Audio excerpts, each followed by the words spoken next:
Hello, everybody. Every time with us. We were just giggling, no big deal. Where to start? Well, I had to fill up my cup. I got a new cup. We were talking about how it fits my personality. It does. It's so good. I was like running back to make it on time, and I have this robe on, and it was like flowing behind me. But I believe that the way I described it to Adler was like a 2 grunts and a. Yep. Maestro, come here. I was like, yeah. She was like, yes. Fun stuff, great stuff. Are we going to see the baby? Oh, he's rolling. Let's see. You probably get a view of my bathroom too. Oh my gosh, look at you. No one look at the bathroom. Look at the kitty. It's like I do have a toilet like most people. Oh, shit. Literally. Oh, sweet baby. Oh my gosh, I have to tell you about this person I met today. Cat related. You're so cute. He's just gonna hog the camera, but yeah. I mean, I think I'm speaking for everyone here, correct me if I'm wrong, but we're all cool with that. Oh my goodness. Happy WUFO, everyone. Happy WUFO, Maestro. If you guys saw our thread on Twitter for WUFO, it's kind of a pet evening, so this is perfectly fitting, for the broadcast, to be asking me. Mine have like disappeared into the walls. They're gone. Oh, I did find, oh my gosh, look at him. I did find a pet sitter for Ranger finally, so I'm like, the Oregon trip is like 100% go now. Yes. And by 100% go, I mean like fantastic. I'm so excited. And it's his neighbor, and he's so cool, and his name's Bob, and he's this real old dude. Yes. He loves Ranger, and I have a feeling that like the reason it was so difficult to find somebody was because like I was looking at places that were like doggy spas and like boarding and things, but I think that Bob, Pork Chop, excuse me, is his nickname. I think Pork Chop needs Ranger just as much as we need Pork Chop. So he's helping me out in a situation, and all I'm paying him is pie. So that's fantastic for me. And, he loves Ranger and asked if he can go back tomorrow. I was like, of course. Yes. Oh, my goodness. Pie, I'm cracking up. Just a live stream of Maestro, please. Yeah, we could. This is like a phone conversation with like a kitty feed is what this is. It really is. It's just this hand coming in. No one's mad. I mean, like everyone's super excited. Nilo says that they couldn't type because they were cat tranced. So obviously that's WUFO flop and rolls. Absolutely. We are here. Oh, I love it. Yes, Kiki, you got it right. Cozy WUFO. Comfort food, absolutely. I had a big pot of feijoada earlier, and that was just comfort to the max. Okay. What am I doing? Turning off my notifications. Okay. Lost it for a second, but I got it. So we're going to do like a few different things tonight. Main thing's going to be pet stuff. So funny thing, Jeremy, Garrett, and I all got our boosters within like the same 24 hours, but didn't tell each other really. So we're all feeling like crap. Mine's more like my arm hurts. I'm tired. I don't really feel sick or anything. Kai, I know you're feeling it too. I love that we all did it in the same like little period. But we were like, excited to do WUFO, excited to hang out, but not super energetic. So this is definitely low energy, low pressure. He's high energy. I made brownies, so that was really fun to do, like, with, like, not moving. Just, I put a lot of my time into it, though, and they tasted really good. Look at him. Look at those toes. Oh, my God.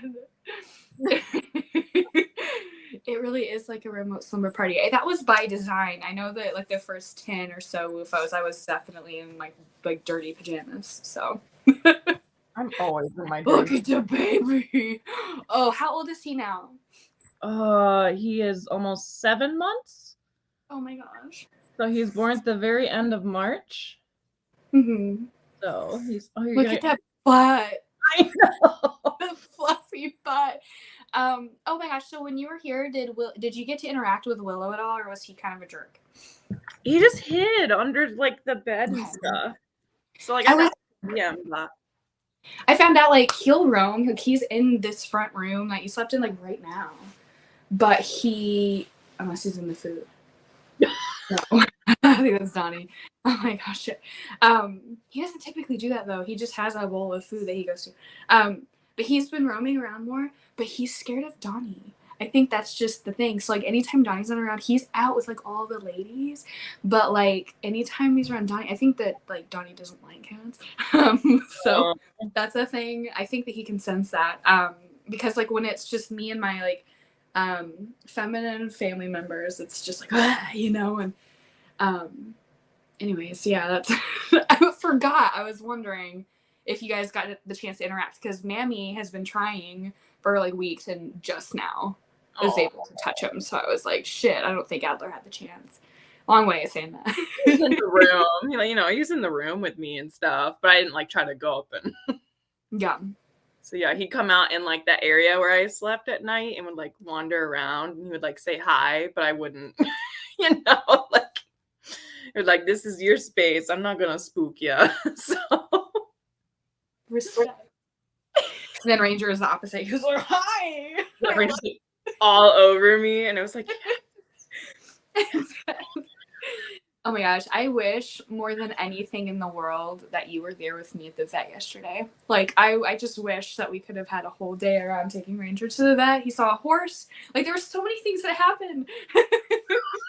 Exciting time for us. I was just like, I want Adler to be here with us. I would have loved that. I saw his pictures and I was like, I know the noise that Ranger is making. You know it. You've heard it because I'm like, so he loves it so much. But I got him. Okay, so Ranger has a yeast infection in his ears. We call them yeasties. He gets yeasties about this time of year. So I got him these really fancy ear wipes. It's ridiculous, but it's what we're doing. And so I had to explain to like old pork chop that he's gonna get his little ears wiped. Which was really funny. And he was like, how many hot dogs a day can I feed him? And I was like, 0. Like, he's on a diet. I got at least 1 hot dog a day. Like, I know. I cut him out. I was like, a hard one, please. For the love of God. I have no way of regulating this. I'll be across the country. Like, he's gonna have hot dogs. Yes. So for those of you joining us, maybe for the first time, maybe you're just passing through, this is WUFO Wednesday Night UFO Watch. This is week 40, if you can believe it. A group of us back in January started this after our buddy who does the stargazing side quest, Maitland Kelly, after they brought to our attention that John Keel, through his data with the Mothman prophecies, discovered that the best time on average one has to see a UFO is actually Wednesday, 10:00 p.m. Oh my God, right now. Behold, this is how it was created. And it started out with just a group of us virtually, like, watching the skies together, and now we try to talk to aliens. We have friends who phone in on video looking at UFOs. We've had people on who talk about their experiences. It's grown and it's been quite cool. And this is the East Coast show, so I'm excited to be here. And I just moved my arm. Oh my God.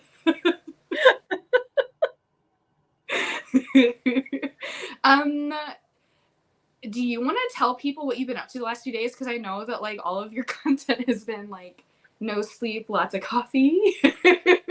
What have you been doing? I know, but dying. I've been dying. Only as much as you feel comfortable sharing, of course. Oh, it doesn't. School is what's been happening. Academia.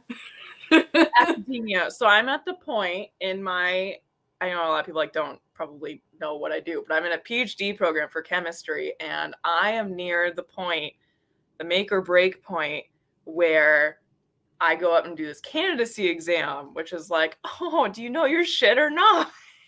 And if you don't, goodbye. Like, that's what it is.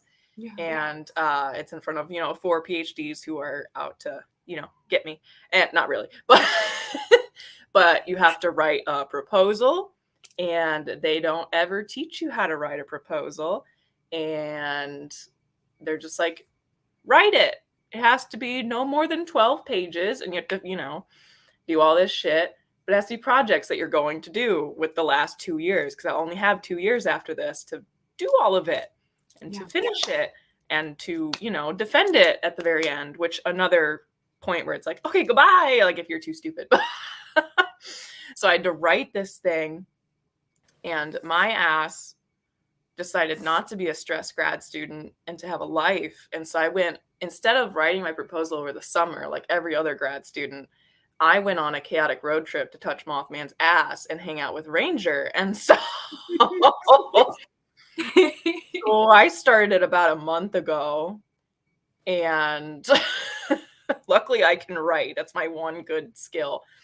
And so I finished it, but like the other night I needed to do my sources because I'm an idiot. And on all of my years of academia, I do this dumb thing where I can write very well and I have a bunch of sources, but I do not organize them till the very end or put in the in-text citations till the very end.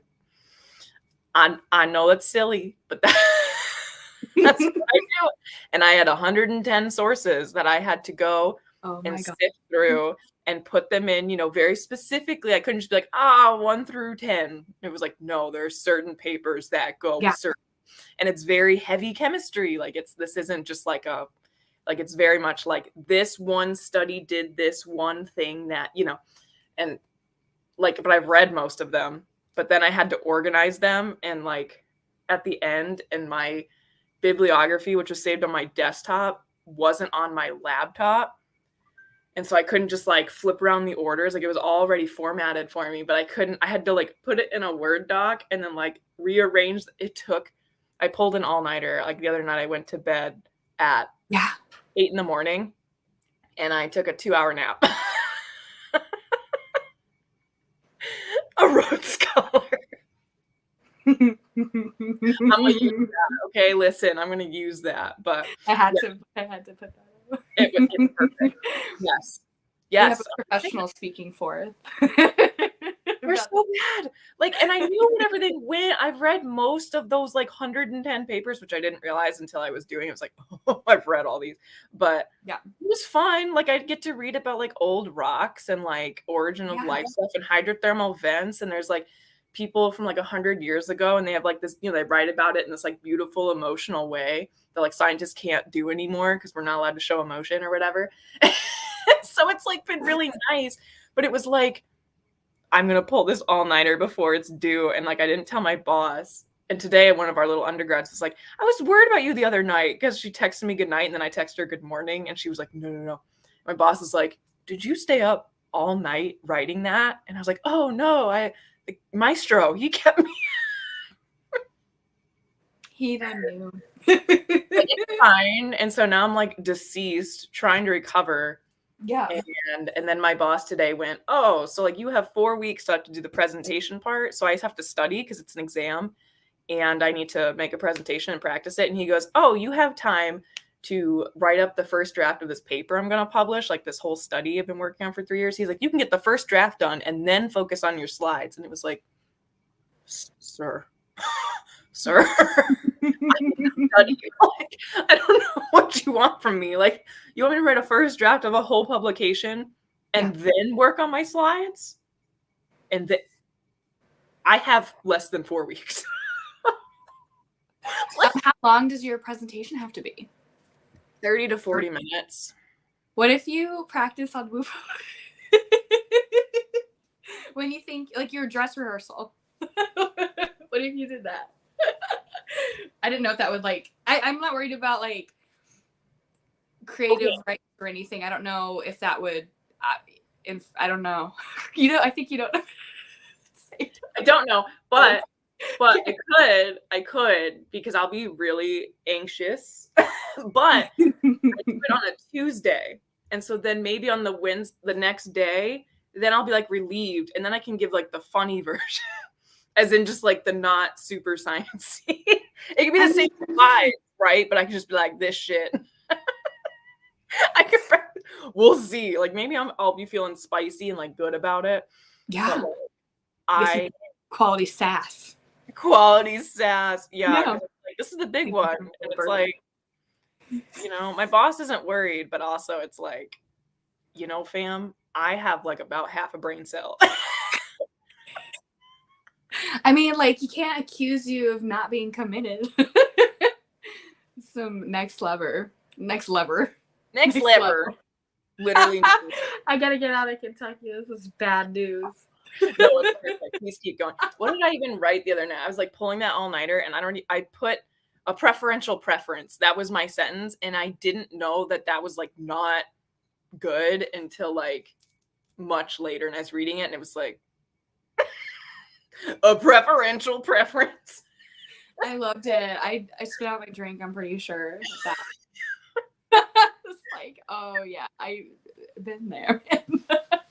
So just like, I am doing a science, and it's like, if I pass, I swear to God, if I don't, I'll be like, I fooled all of you, and I'll just like walk out the door. What are you doing, bub? He's being himself. I like realized just in this moment, I don't think it was a realization, I think it was like a warning from my body. I ate too many brownies. It's like I'm panicking a little bit. I'm getting brownie sweats, you guys. Yeah. Oh my God. That was me the other day when I had to walk in the lab. So like, first of all, I love chemistry. When I touched Mothman's ass, there was a lot of chemistry there. I'm just saying. But anyway, but like the other day, I don't even know what day it is anymore. Today's Wednesday. So yeah, yesterday when I walked in, I was like, sent this thing my boss to read over to see if it was good. And he had just emailed back with, when is it due? And it was like, what does that mean? Because I don't really have time to edit it. And I took a risky business with part of it, but that's a whole story. And I walked in and I was like, it's like been like 40 degrees in North Florida. It's been cold. And I walked in and I was just like sweating. I was so like nervous. And I just sat there like, just like sitting like this in my chair. And he was just like, oh, did you submit it? And I was like, did you read it? Because like, and he was like, just submit it. And it was like, dude, I am like sweating profusely. And I didn't put on enough deodorant, as you know, you do in those situations. And it was like, never enough. Oh my God. Like, when it comes to that, yeah. Days. I'm just like so deceased. I really thought that I'd be able to take like a brain break and like tomorrow I have to teach 8 in the morning and somebody's gonna be doing the bomb thing again. So that's great. And Great. It's great. So I can't wait for tomorrow. And I was like, okay, well, after that, I'll just leave. I'll go to the woods or the ocean. But then my boss, oh, I want to see this part of your paper. And then there's this guy from this NASA project, and you need to help him carry a heavy part to the machine shop. And it's like, what? I hired muscle for NASA. I mean, I'd like to be, but right? It was like, are you gonna pay me? It's like, I'll do it for NASA, for this NASA project. Can I be in the paper? Oh my gosh, by the way, it was so exciting seeing your BFF in like a NASA social media post. I was like, I know her indirectly. Oh my God, one day you will know her. Yay, I know. We're both photographers, right? Is that the yes. one I'm okay. So like, you two need to meet because she would know everything about all your cameras and she would be so. Oh, I love that. I can talk about that too long. So like everybody, you need to go follow NASA Langley because my best friend ever, Angelique, runs the social media page. And she just did this like video about this heat shield thing like a couple days ago. Yeah. This like badass like boss woman, like I love her so much. I love her so much. So like I retweeted it, but you know, yes, my bestie works at NASA, and so you all need to go follow her. She's amazing. Yes. So. I love it so much. So I had like I scrolled through the comments and I saw so many people asking if I made special brownies. Unfortunately I did not. But that made me want to smoke, so here we are. Full I've circle. inspired Bex. Ooh, okay. I think it's about time that we show some of our WUFO knots that, aren't human, but, we love them, I think, more than humans at this point. I know I do. And, I'm going to pull those up. We got quite a few, and I was kind of hoping because I wanted to take some time and we really give enough of a spotlight to all these babies. They deserve it. They're so cute. I'm gonna read every single thing. Oh my gosh, there's so many that I have to go to my profile and find the original post. This is good. This is a good problem. No complaints. Also, by the way, I know this was 2 hours ago. This still may be available, but our good friend Holly at Madam Moody Tofu is offering oracle readings through the Oracle of the Hypogeum that Liminal Earth created. And tips are not required, but certainly appreciated. So go over to their Twitter, and they're offering 2-card readings. So that's super exciting. If they're still going on, of course. And then as I'm just scrolling through the stargazing side quest for tonight, I think it's really important to share it every week because Maitland put so much work into it. So this week, Maitland says we'll be looking for something a little different. Instead of one particular star or constellation, we'll be looking at a knot comet. Tonight's side quest is pretty faint compared to previous side quests, and therefore will be more of a treat for those of you with a pair of binoculars or access to a small telescope. If you don't have either, that's okay. You'll still be able to revisit the 3 stars of the Summer Triangle, and from there you'll be able to find the spot in the sky where the celestial cluster is located. So you can read more about that. There is a 3 group, and one of the stars is Vega, which is an important WUFO star to Garrett and I. That was the first one that we spotted that we thought was a UFO. So we're like, oh no, that's just a really beautiful star. You can go check that out at UFO.watch. If you want to read the full thing, it's a pretty long one. But they did a really good job on that, as always. Yeah, they always just knock it out of the park. Absolutely. Oh my gosh, but I found the pet post. Are we ready? Oh my gosh. So everybody's special babies are gonna be spotlighted. I'll start with mine. Because they're goofy. They're goofy and they're clingy. Look at his little eye. Oh my gosh. Okay, so the next one, Sarah Nazy Dingus. She's my dad's dog. Okay. Beautiful baby. Oh my goodness. Happy baby. Oh my gosh. Okay, so here's a fellow liminal earth animal. Actually 3. We've met Emmett before, the Dobie, the brownie Dobie. He's so cute. And of course, just like his father, he has a little hat friend. Is that a hat or just a stuffed animal? I think it's stuffed animal. Then we have Pepper. And if you guys have seen our viral TikTok that got over 1 million views, flex, because it was one of those videos where it was not Liminal Earth normal content. We were looking at a painting in Jeremy's house that spelled out anal. It's the best thing ever. Pepper and I are giving each other kisses in the background. So that's Pepper. She is viral. And then this is young Jake. Look at him. Oh, spotted gecko. It looks like I'm an expert. Nothing. We have Jared's doggy, Dinah not dog, cat. I'm an idiot. I was looking at her. Okay, Dinah, master of Floof. I think Jared has quite a few kitties, so we'll be seeing those.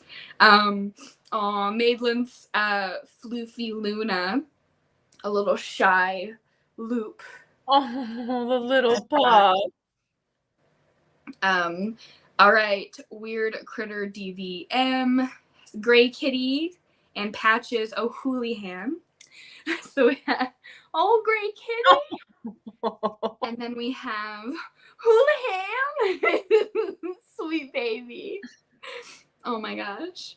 I want to party with Bob. Him with his little buddy Doodle. Oh my gosh. Look at Doodle and Bob. Look at Doodle's little top, little tunic. It's so cute. Oh my god. Jenny, what's her name? Is the username there? Logs bringing the pizza snacks. Oh my gosh, this photo made me crack up. So cute. Jenny.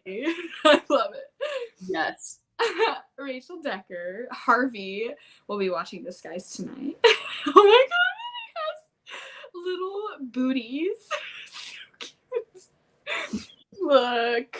Oh my god. And the boots baby. Yes. Alex Ebens, Alex Terrestrial on Twitter. Bamboo before her first WUFO, WOOF 3 weeks ago. Aw. Welcome, baby. That's also a really pretty photo. It is a really pretty photo. Everyone's loving them. Okay, perfect. Shanna Banana. They call me Wishes, but officially speaking, I'm Sea Dragon Moon Wishes to my adoring fans. WUFO. Oh my gosh. Majestic. So oh my gosh. From our friend Mira, Emmy says hi. Beautiful. Oh. Sweet baby. From David Maloney, Lily and Luna are ready for WUFO. I have a thing for like smoky gray kitties. They're so cute. It's from Sage, a sentient lawn skeleton. My aliens, Genghis and Ash. Okay. Oh, baby. They got little mustaches. Yes. I love the mustachioed babes. Me too. Amber Neville. Okay, Electron Rosa is the username. Dembe and Ria in a hopeful renaming process from the X to Balto and Jenna. Okay, so we got a couple German shepherds here. Absolutely gorgeous. It's nice too. We got some good photo takers here. Oh my gosh! Look at that sweet baby. Oh, we got an action shot. Beautiful. Oh, that's one of my favorites. Davy Brown. This is Goliath. I knew it. I knew it was coming out. I knew it. That's the same exact expression we made when we went to the reptile room at my cousin's work. This is animal rescue, and there were like a whole room full of like snakes and turtles and shit. And I was very excited to touch the snake. Yes. It was me and like the owl section. You were like backed up so far. I was like, no, listen, that snake and I have a past. I've tried to, you tell somebody who works, as a naturalist, like, oh, I don't like snakes, and they try to change your mind. That's like their life mission. And I'm like, but like, you and I were both traumatized as children by the same poisonous snakes in India. I don't understand the, like, okay. Anyways, so every time I would go over there, she would try to get me to hold one. And that one that you had, oh my gosh, it would like, I would hold it and it would like stand up and just look at me in my eyes. And I was like, this is not okay. You can't like meet me on my level. You're like this little snake. Like we need to have, I don't know, different discourse. I was not comfortable. But I recently come around they have a hog snake there at the front desk. And I really like him because he plays dead. And then he'll check to see if you're still looking. And then he'll like re-die. It's really cute. They're so cute. So cute. His little note. So I really like him. And his personality. And that's who is teaching me that I always thought that like since they're like 100% reptile brain that they like don't give a fuck.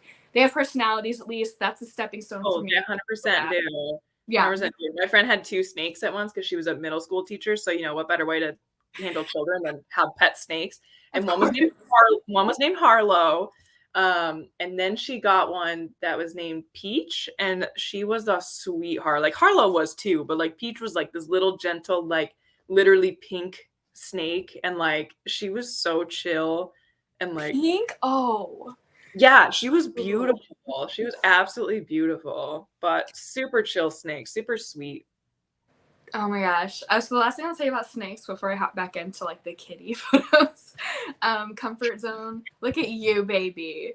I think another part of like my apprehension comes from like all of those house parties I went to underage where like the bros had the boas, you know, like Yeah. and they inevitably get like bit or strangled at the party, and you're like, oh my god, I should probably leave. That's happened to me a couple of times. You know, so I've been through it with the snakes, but the hog nose is getting me through. I think I'm learning. Back to the animals. Look at you and your little incense. He's like, whoa. He's so floofy. I really didn't expect him to be so floofy when he was a baby. I know. I didn't either. He's just gotten so floofy. Where's your tail? Can I see your tail? Like, yes, we both have the foxtail babies. Yes, and it was entirely by surprise. We got them both around the same when they were the same age, and they were so tiny. He was so scraggly. Yeah, and like sweet now baby, so pretty, and it's like yes. He's a beauty, and I love that both of our kitties too are the boys with like the jowls. Yes, ear hair and the jowls. I just am so in love with them, and I've never really met one, and so I just love that that's both happening for us. Oh my goodness. Okay, Jared, we got more kitties coming our way. We got Turbo Master of Light, and we got Cactus Jack Master of something. We'll figure it out. Here's the light keeper for us. So cute. And here's the Master something. Sweet baby. Oh my gosh. There's more, you guys. Kai, oh my gosh. Humboldt Anning, am I getting that right? It's almost 3. Okay, and we were blessed with 4 pictures of this baby. Look how absolutely sweet that bed is. I love it. I feel like I think they're camouflaging or something to an extent in that bed, and that's really cute. I'm declaring myself a Cactus Jack fangirl. Absolutely, Cactus Jack can be the expert of everything for all it matters to me. Cuteness overload tonight. Yes, I mean it's all y'all sending these. Just facilitated it, I guess. We got some more here from Jared. We got Turbo again and Coney Q. Excuse me, Masters of Tongue.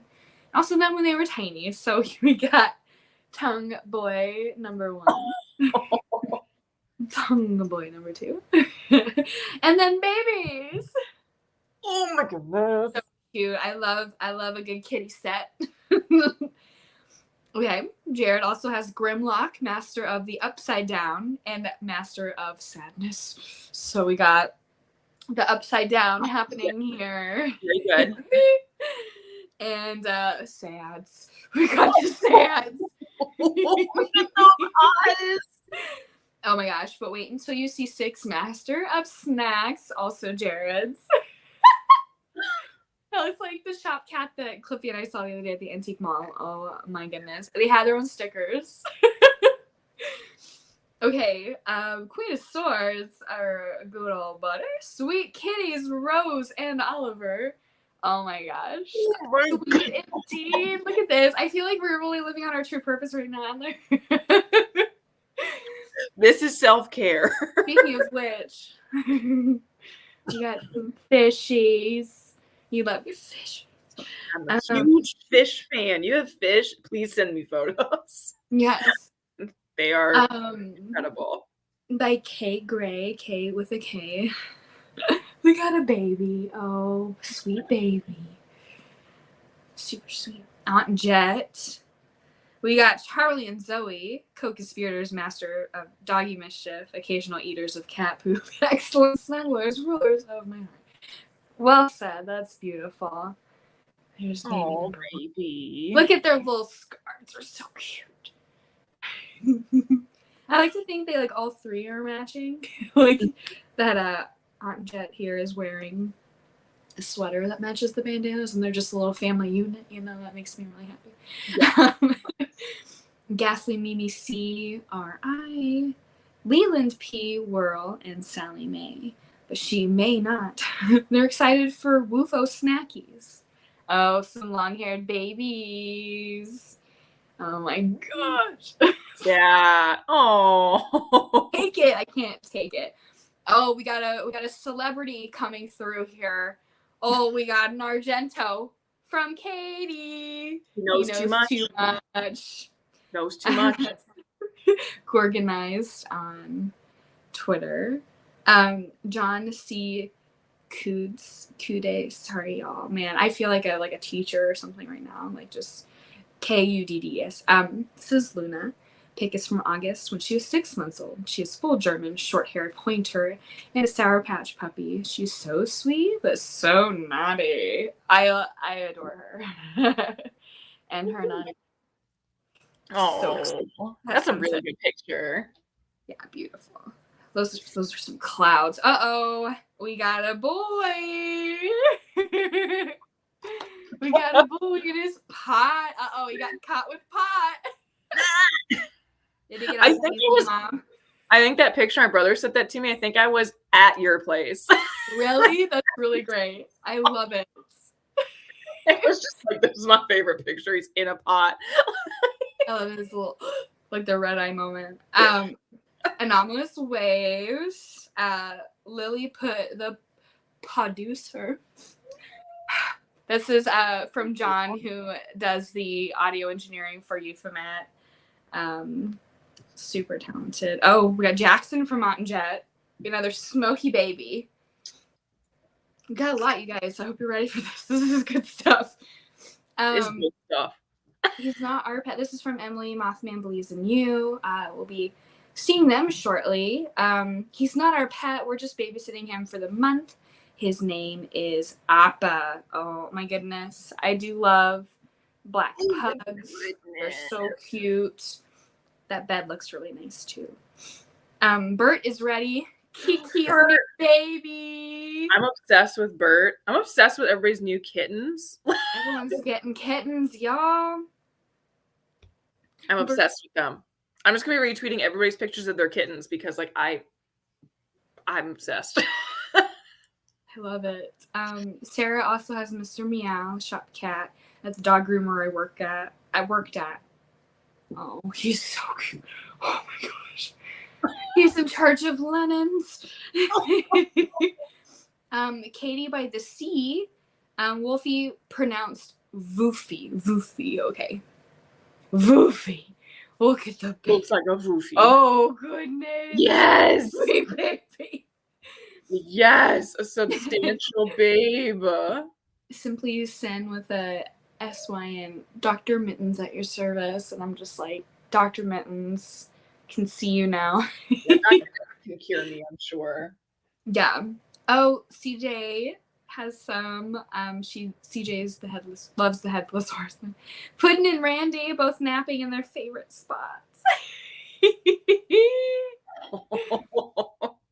Sweet babies. Haley posted Indrid. Indrid. Let me tell you, that cat is incredible, and I wanted to steal him, but I love Haley too much to steal Indrid away from her. But he is the cutest little round bean. You can't get it from Haley's pictures. He is so cute. Like, and you can do anything with Indrid. You can hold him in any way. He's so chill. And he's so chunky, but he's so funny. I wanted to steal him. Ask Kaylee how many times I was like, I'm just going to take him. I love Indrid's accessories too. Like when she first got him, I was like, oh my gosh, I love these accessories. Very witchy. Yes. I love it. He's perfect. So she got a gem. Very important update from Kiki. Referring to her cat here, I called him Perbert tonight and it's sticking. That's very important news. Master of snacks. Yeah, that was a Perbert. My sweet little furlians. Oh yeah. Definitely furlians. Oh, that's cool. Cat cafes. I absolutely love them. Yes. Have any of you guys been to cat cafes? They're dangerous because they're some are available for adoption. That's basically how I got Maestro. So it's not a cat Okay. cafe, but it was a thrift store. And so they like rescue kitties and, you know, from shelters that are overloaded or, you know, anything like Yeah. that. And he was found abandoned by his mom. He had no brothers, sisters, no mom. Somebody found him.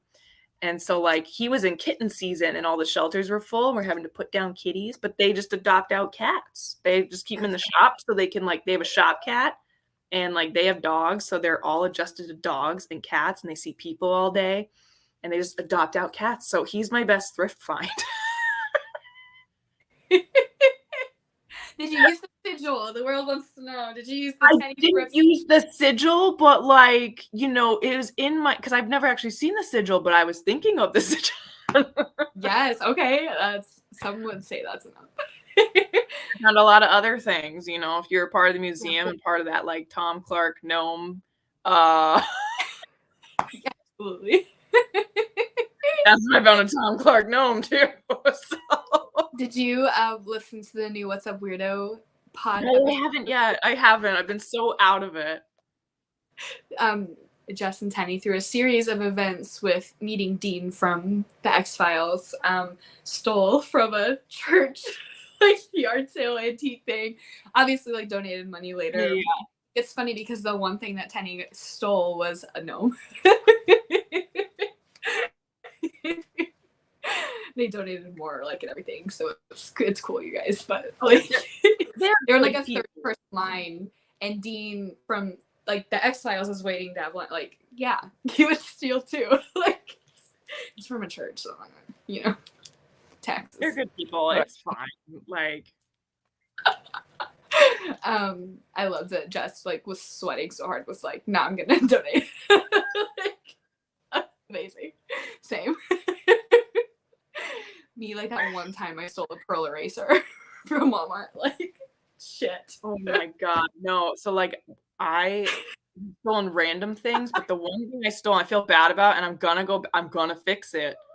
But oh, shit. it was like a $4 item, okay? It was not like a big thing. Okay. But where I grew up in Colorado, and my absolute favorite place to go was the Buffalo Bill Museum. It was just like my favorite because it's on top of the mountain. All the shit. And don't ask me why. This has been my favorite thing since I was like a tiny baby. But like, I love this place for no reason. And anyway, we went through there when I was coming back from living in California, like on a road trip, and we went and there was this little bear magnet, and it's really cute. It's on my fridge, like this carved little wood bear magnet. And I had just lived in California and I had no money and my parents don't have any money, and I just kind of like put it in my pocket. And then like I was like, it's fine, because like whatever. But I'm gonna go. I'm like, I have to go back and just be like, I stole a magnet. Please take my money. But later, when my mom moved my brother here, it's on the fridge, and she goes, "Huh? I don't remember you buying that."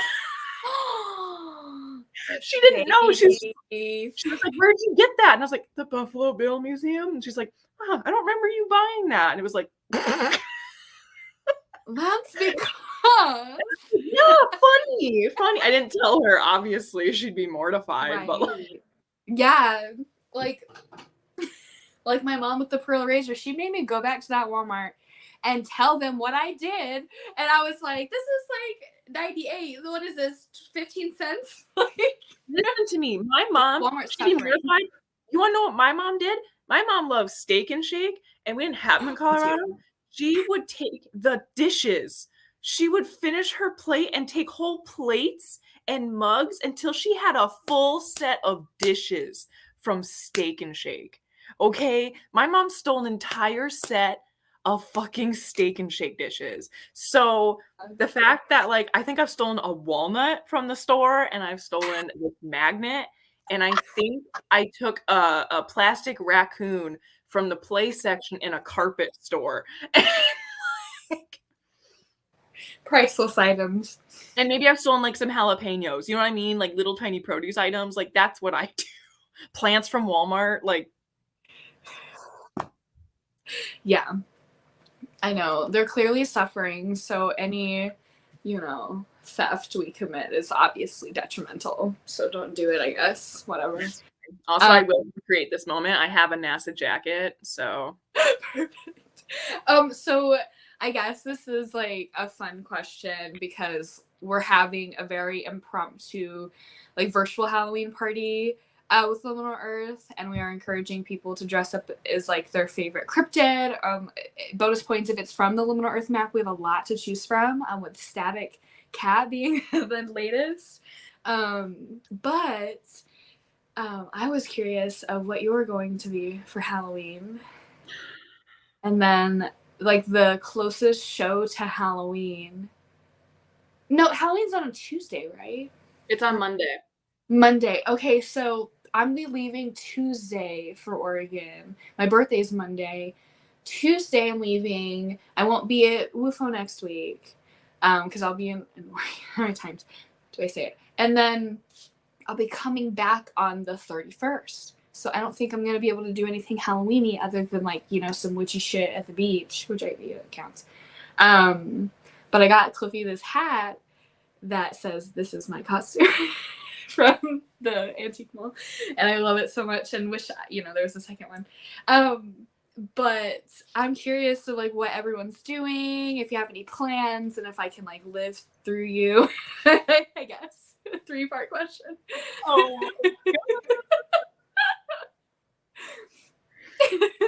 like the side, so Maestro has a Halloween costume, but he might have already gotten too fat for it because it was for a guinea pig because he was little. So I need to get him a new costume. But like I'll be several things because it's a whole weekend. So I'm normally like Mothman. I am always a pirate. Always a pirate. Okay. But I want to do a Liminal Earth one. So, there's like 3 days to the weekend. And then on Monday, so I was going to have 3 different ones all weekend because I can do that because, my life. And and then on like the Monday for Halloween, I have those Target PJs that are the skeletons, and I was going to go in early and like deck out our office in Halloween to like freak out my lab mates. Like that'll be like my spooky coming out to them. Like I was gonna wear the skeleton thing and bring my Ouija board and bring tarot cards and like put pumpkins. Like I was gonna like go full out and like put a bowl of candy outside our lab door and like all this shit. It's like I'm just gonna go for it. Like there's gonna be a Ouija board and there's gonna be tarot cards. I should bring in Chris. Education. Yes, I have the little tiny cauldron. I can like bring in my little tiny that I like burn herbs in. Loose incense, baby. Yeah. Like hello, and he'll be like, "What's going on?" I'd be like, "Yes, in 2 weeks I might be your PhD candidate student for real." And he'll be like, "What the fuck?" Yes.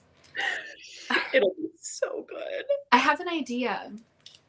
Let's make a plan for next Halloween. Halloween of 2023.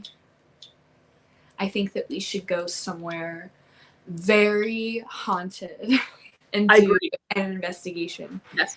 And I think that some of our friends should come. And I think we should find like the perfect location, like centralized somewhere, maybe in the South, maybe in like Tennessee area. I'm thinking that would be really fun. I was inspired by Maureen's comment, but realized that would be like the perfect Halloween celebration. We're gonna do it. And what that energy would be like going, and if it would be different, going somewhere like notoriously haunted on Halloween. Like that would be so wonderful. Do some witchy shit. Oh, bro, we're gonna do it. I'm already like so excited.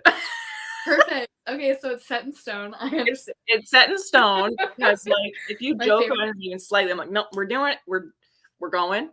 We're going. I will fly. I don't even care. I'll tell my boss, like, I have to take time off to go do witchy shit with my friends in a random place.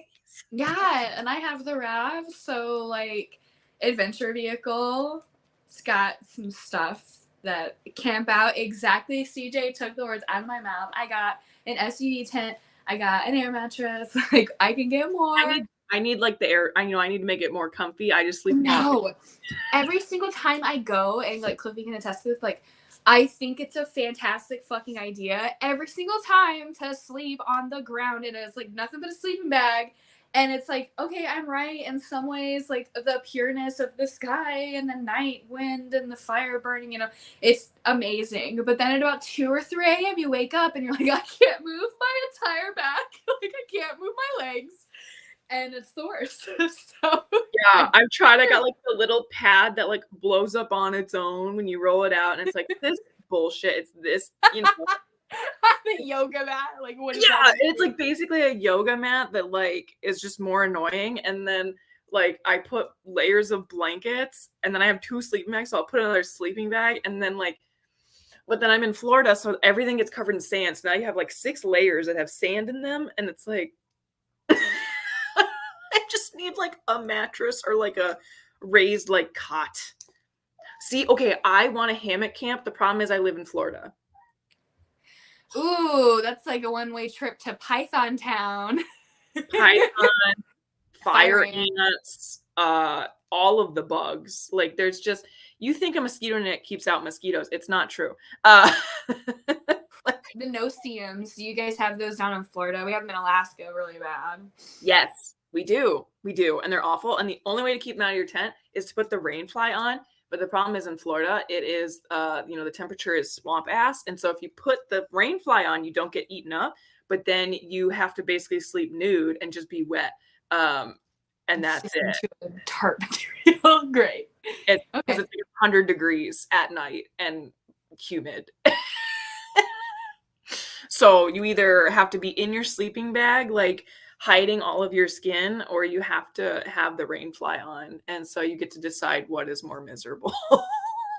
I'll tell you what, like, closing remarks soon, but I just want to go off on a quick tangent about like summer camping in the Midwest. How muggy it is. Oh my gosh. Like I absolutely love it and miss it in like Washington and Oregon, because there for a good like 6 or so months, there's like a sweet spot where you can, like, you're not going to be muggy ever. Unless you get like a crazy rain, but like you wake up to this beautiful dry chilliness that, like, you know, then the sun comes out and it's like hot in the sun, but then the shade, it's still very chilly, and it's just like my favorite thing in the whole world. And so coming back to this area and camping in like Indiana, Kentucky, I'm like, it's 7 a.m. and I'm fucking dripping in sweat. This is unacceptable.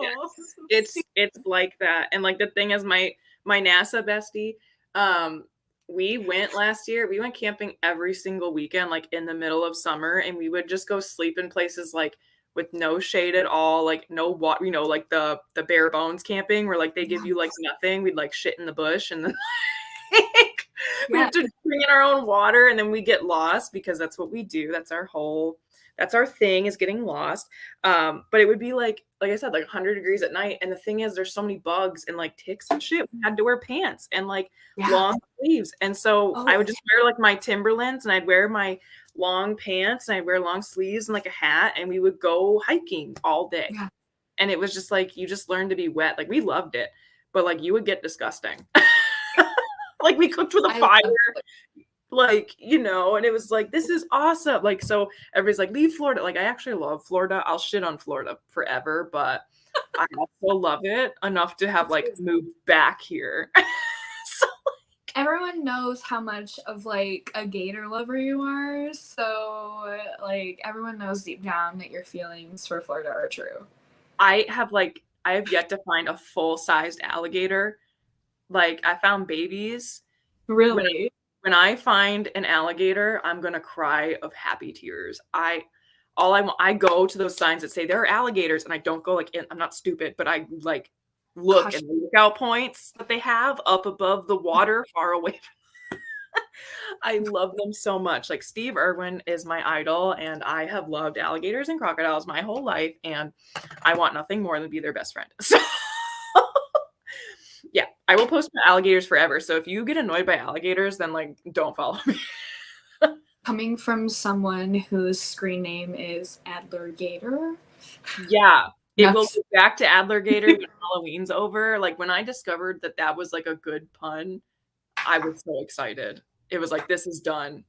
Adler Gator is I was actually gonna change my Instagram to that. I was like, "Why do I not have this everywhere?"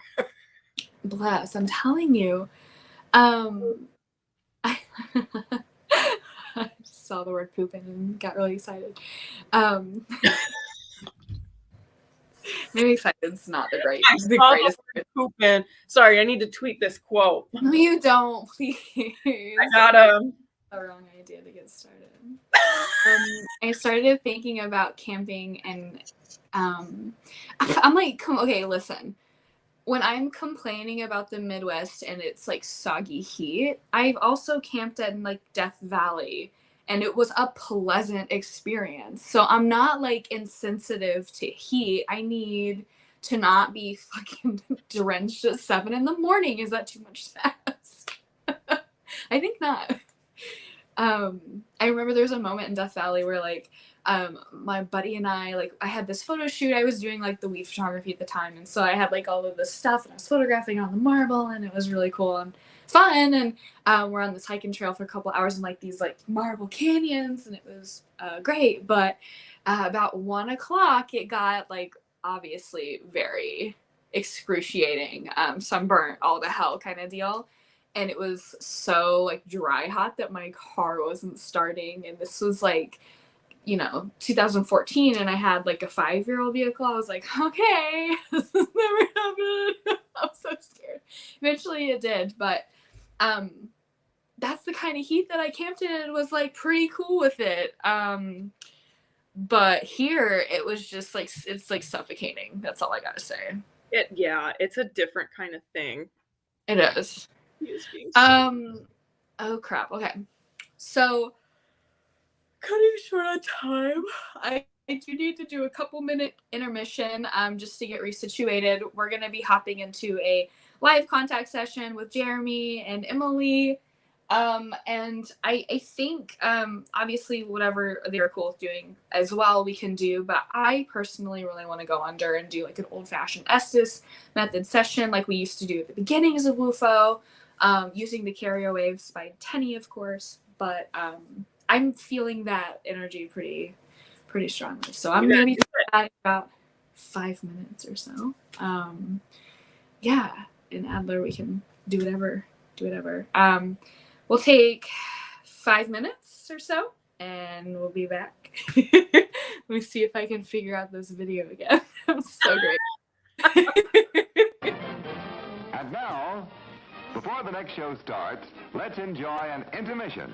You'll find our snack bar chock full of good things to eat and drink.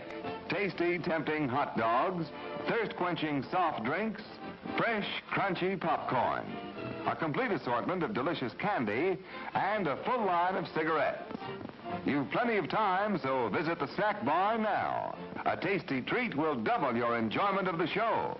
For your convenience, we shall keep you informed of the remaining intermission time, 3 minutes before the next show starts. Let's all go to the lobby. Let's all go to the lobby. Let's all go to the lobby to get ourselves a treat. Delicious things to eat. The popcorn can't be beat. The sparkling drinks are just dandy. The chocolate bars and the candy. So let's all go to the lobby to get ourselves a treat. Let's all go to the lobby to get ourselves a treat. The next show will start in 2 minutes. Yes, Toddy, the chocolate malt in a can. It's so good hot. It's so good cold. It hits the spot with young and old. Yes, toddy pleases everybody. Delicious chocolate malted toddy, made with rich, real milk, not powdered milk. So come and get it, everybody. It's time to drink your chocolate toddy. Just a minute, folks. Yes, that's all it takes to visit our refreshment counter in the lobby. There you'll find popcorn and an assortment of popular candy bars to please every taste. Try one of these delicious candy bars. Big Time, Butternut, Milkshake, Payday. Topped with Hollywood's super rich coating of the kind you like best. They taste wonderful, they're delicious, they're nutritious. Get one at our confection counter in the lobby now. The next show will start in 1 minute.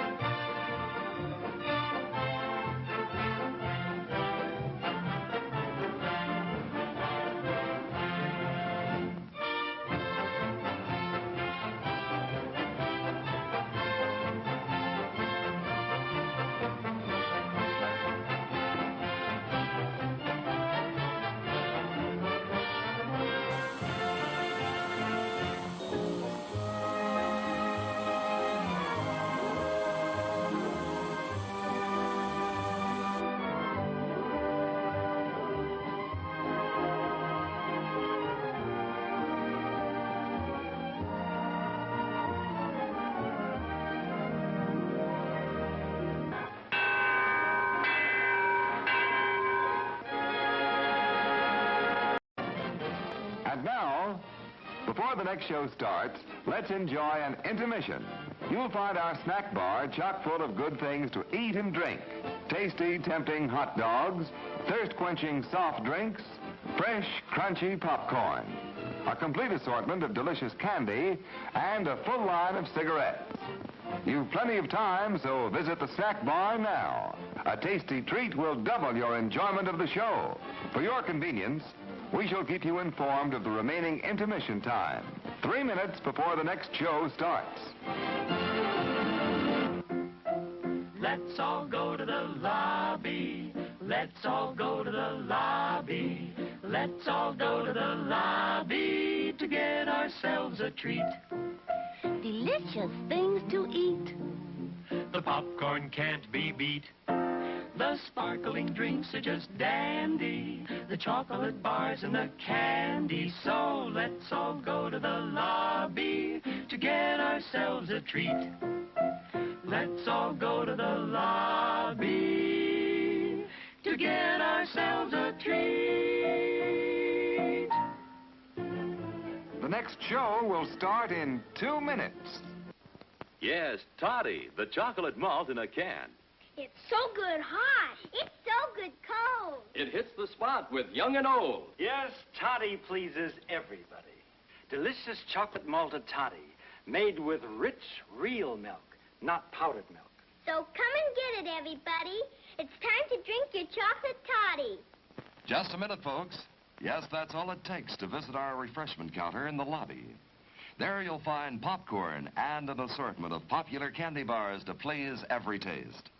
Try one of these delicious candy bars. Big Time, Butternut, Milkshake, Payday.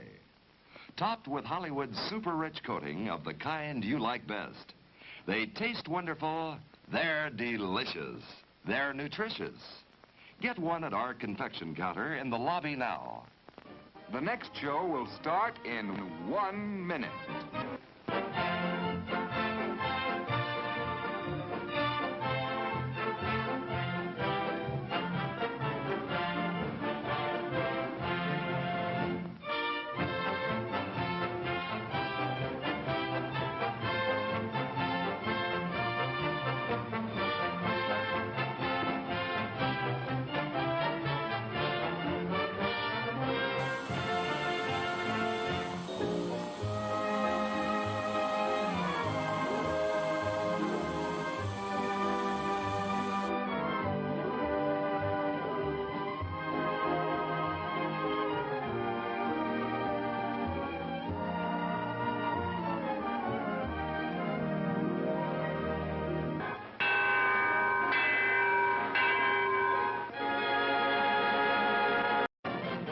And now, before the next show starts, let's enjoy an intermission. You'll find our snack bar chock full of good things to eat and drink. Tasty, tempting hot dogs, thirst-quenching soft drinks, fresh, crunchy popcorn, a complete assortment of delicious candy, and a full line of cigarettes. You've plenty of time, so visit the snack bar now.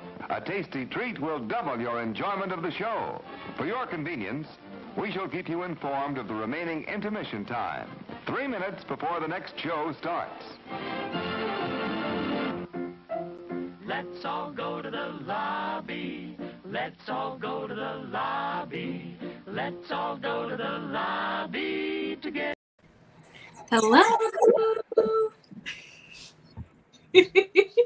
Hi, Hello. everybody. What do you got there? This is a genuine Ghostbusters. What do you? I forget what it's called. Yeah, me too.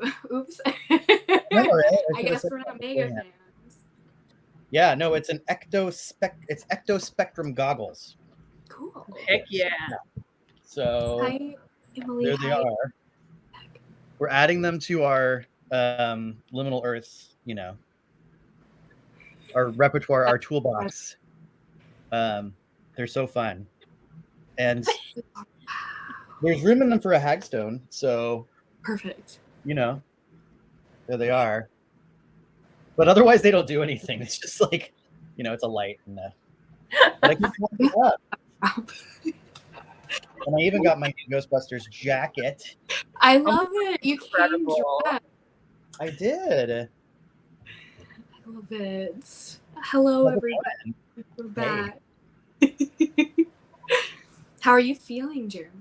I'm doing okay. Better now than I was earlier. Better than yesterday, but worse than tomorrow.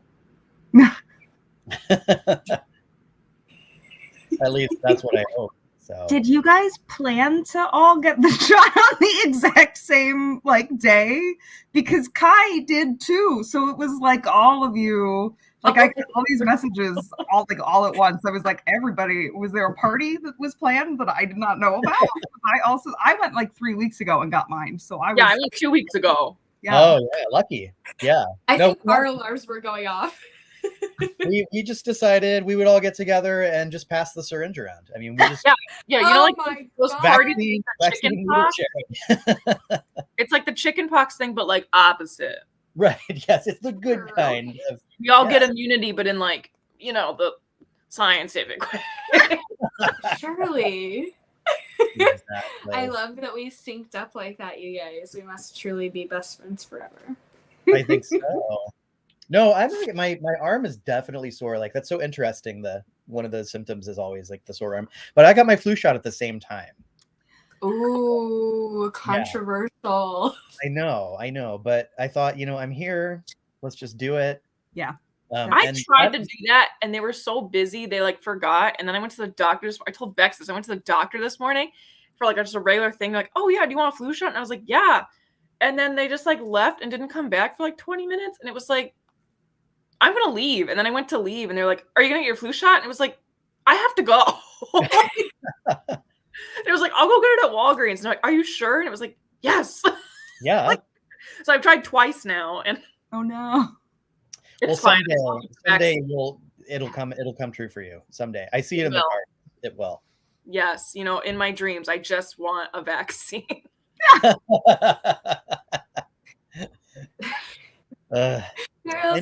high fun. How did it go before? How did it go earlier? Did you guys show pets yet? Yeah, we showed 50 pets. It was incredible. Amazing.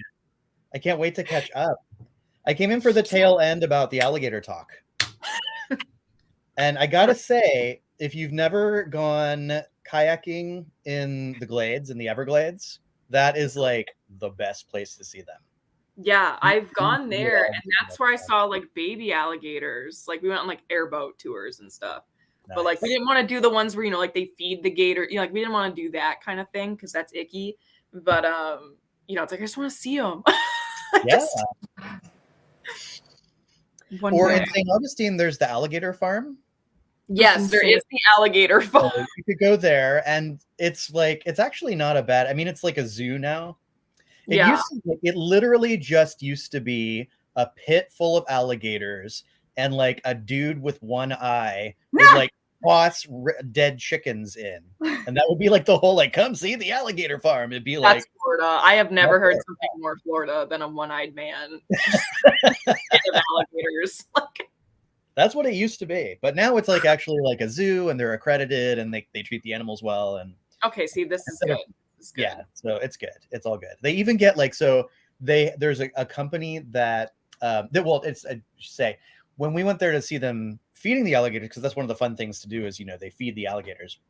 It's actually really exciting if you've never seen like 100 alligators being fed all the time at once. It's pretty fun. But they're tossing them out this like kibble. And we were like, what the heck is kibble? It turns out they actually do have a special alligator kibble, and it's made by Purina. And so they're sitting here with these buckets of like gator kibble, just tossing it out to the alligators. You're telling me they're feeding swamp puppies kibble. I know, like, they also fed them dead rats, so there was that. But you know, yeah, I just thought that was kind of fascinating. This is important information. I appreciate it. Absolutely. And they have albino ones there. Oh my god. Okay, I'm going. Yeah, you gotta go. St. Augustine. It's only 3 hours away. I'm going. Yeah. And it's right across from the lighthouse where there used to be like a mystery shack kind of thing. Like we were talking about it. Yeah. Yeah. So that's the place. I'm going. Oh my god. Where's Otis? Otis, are you in the chat? We're going. No, yeah. Otis says there's a couple of brands that make gator kibble, not just Purina, apparently.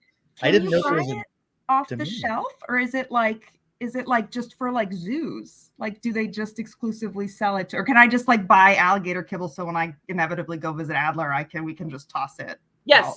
Yes. Can we theoretically, hypothetically, can us two get alligator kibble and then go wander the swamps? I think we should tell everyone where we're going first, so that if we don't come back, they can send a search party. But I'm happy to take you. We'll be fine. We'll take Otis. This is gonna be great. Is it like birdseed where people are just feeding wild alligators? Well, they're not wild. They're not wild where I found them, or where I saw them. I mean, I have seen alligators in the wild, but like, no, you don't like get alligator kibble for your kayak trip to the Everglades. That might not be, that America's might not worst be home videos. a good idea. Yeah. Listen, if that's how I go, that's how I go. No, don't. If I There's ever alligator. find an alligator, I need you to come up with the funniest thing to put on a tombstone, because like that's now WUFO's responsibility. There should be some sort of like funny one, like, you know, like at the Haunted Mansion in Disney. Yeah.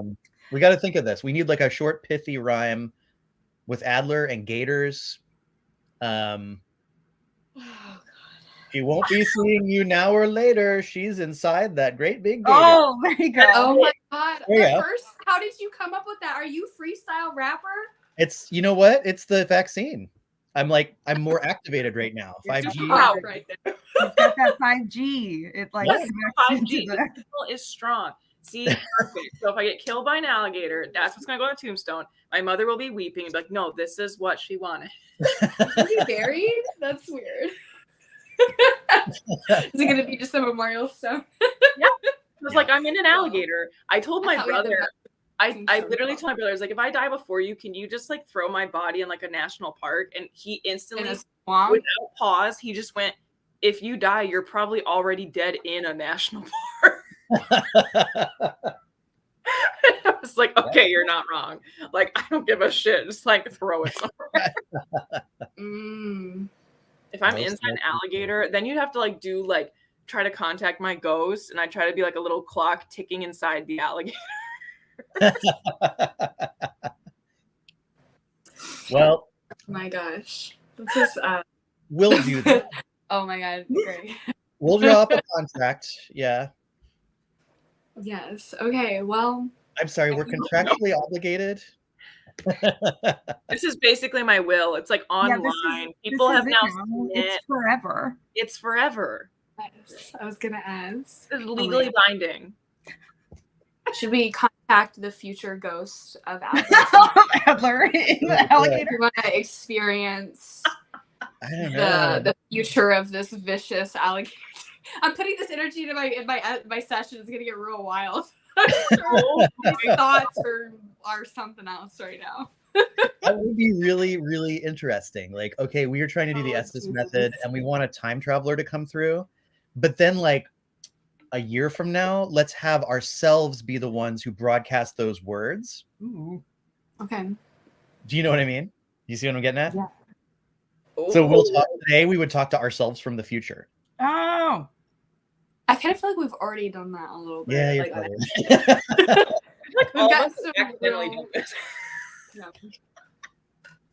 I mean, I'm cool with whatever. I'm just like, I said this, you know, and in the East Coast show, like, I really feel like doing a more traditional Estes tonight.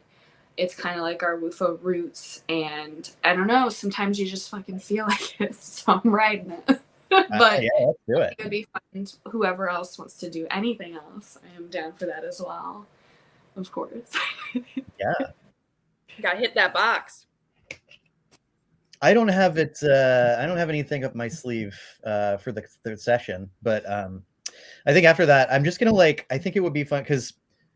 So I'm sure you guys, you all have already touched on this, but we're doing like low key, super chill WUFO tonight. So I was thinking like for the later session, I might just read some random stories from the map. Just click random and see what comes up. It's really fun. So when in doubt, that's just how I like to spend time in general. Yeah. And I highly recommend. I'm not biased at all. Oh, Cool. goodness. That's a good idea, Jeremy. I like it. I keep moving my fucking arm. Okay. So did you want to go under now, or was there any I other? mean, whenever. I know that we are limited on time with the session together. Yeah.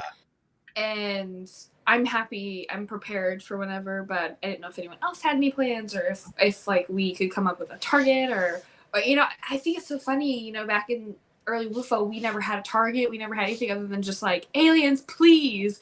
Mm-hmm. And so maybe there's something like fresh about trying that. I don't know. Do we already do that? So many questions. But I'm kind of feeling going back to that is cute and fun. If we want to go full old school, we could try and reach out to Martin.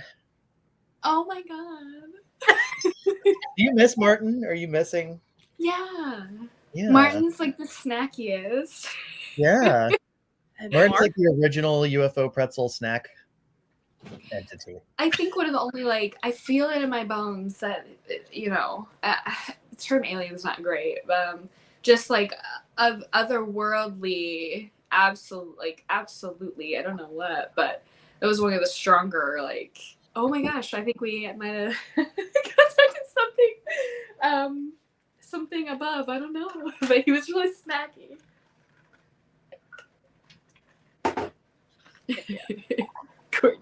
I like it, Courtney. Courtney has a new book out. Yes. Did you talk about it? No, go ahead.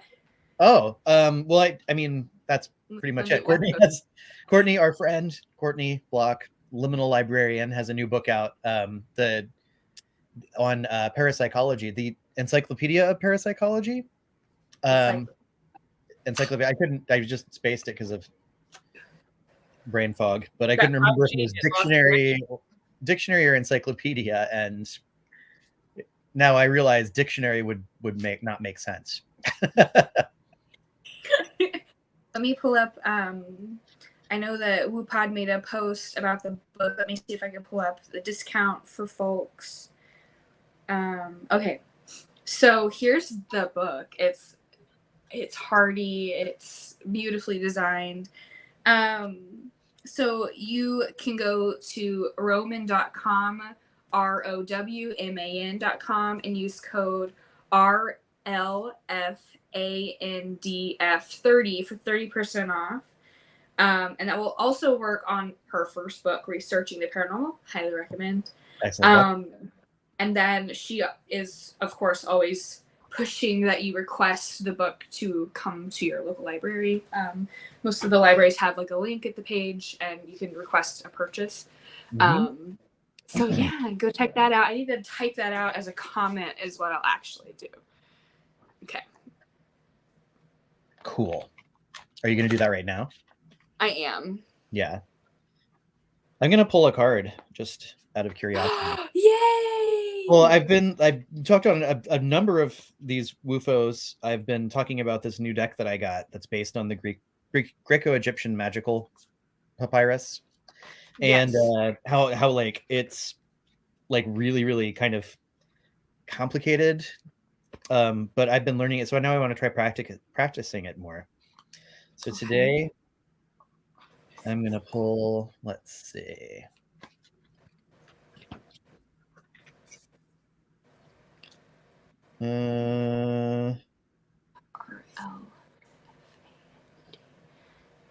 Just trying to find the right one.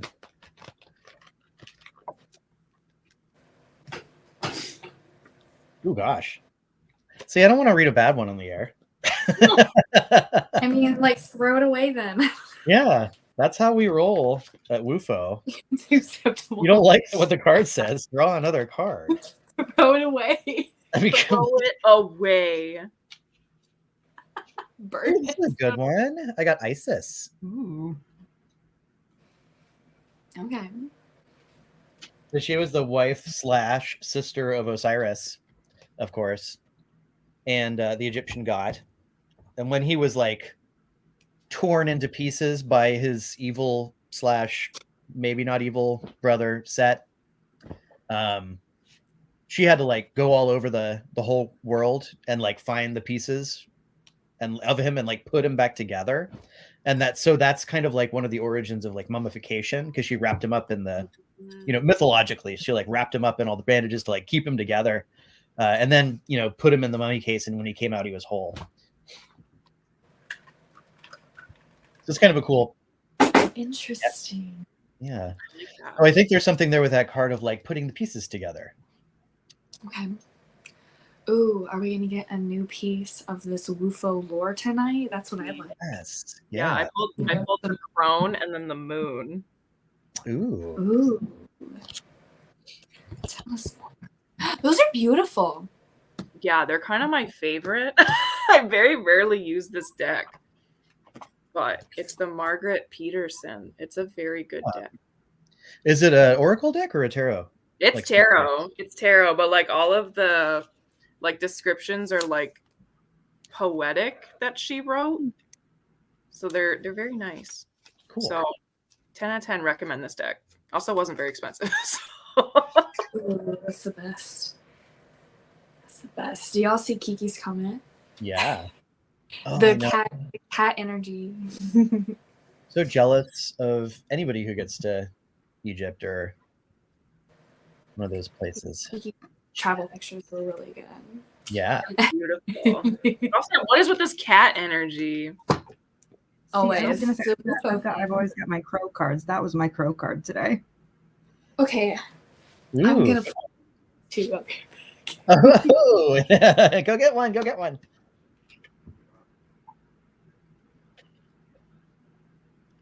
Sarah just pulled the star from the tarot of the cat people. And the star is like, let me try and think. So I want to start reading again. And so I'm trying to de-rustify myself because it's been like decades since I've done it professionally. And there's a bunch of them that I'm like, what does that mean again? I'm trying to remember the star. And I think it's like, I guess it depends on what deck and who's doing the reading, but I think it's like a light bulb going off kind of to me. I always saw it as like hope. That's Like what I associate it with.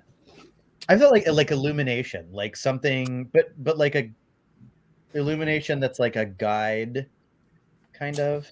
Yeah. So in one of my decks, Something. The star is a lighthouse. Oh yeah. That's perfect. Yeah, that's good. Mm-hmm. Illumination, or a light bulb, kind of. Inspiration, Kiki, who would know? Who inspires us all to divine more and more. Yeah. All It's the really time. great for inspiration, divine downloads, psychic awareness, and hopefulness. Kiki had an awesome thread the other day that really got me thinking, which is like, what is divination? Like, how do you divine divination? And That's a good question. hard, right? Like, what is it? Like, what do you? I know the church taught me that it was dancing with the devil. There's That like a sounds list of great. 50 things. Like getting a tattoo, you know, just but divination has like some of the wildest definitions, I feel, across the board. I would love to hear yours though. Oh, I got a shout. I should go back. I haven't had a chance to check all the presentations from that event. The Strange Realities, I believe, wasn't it? Strange Realities conference. Yeah. It's awesome. I can't remember. I said something along the lines of like, divination is when you go to a. Ooh, what do we got? Stars. The stars. Yeah. Nice. This is really dramatic, guess. We got stars, moons. More really dramatic gasp.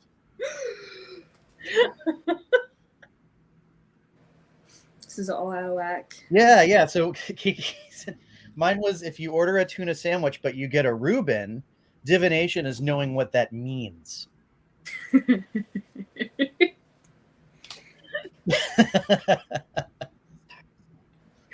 I love that.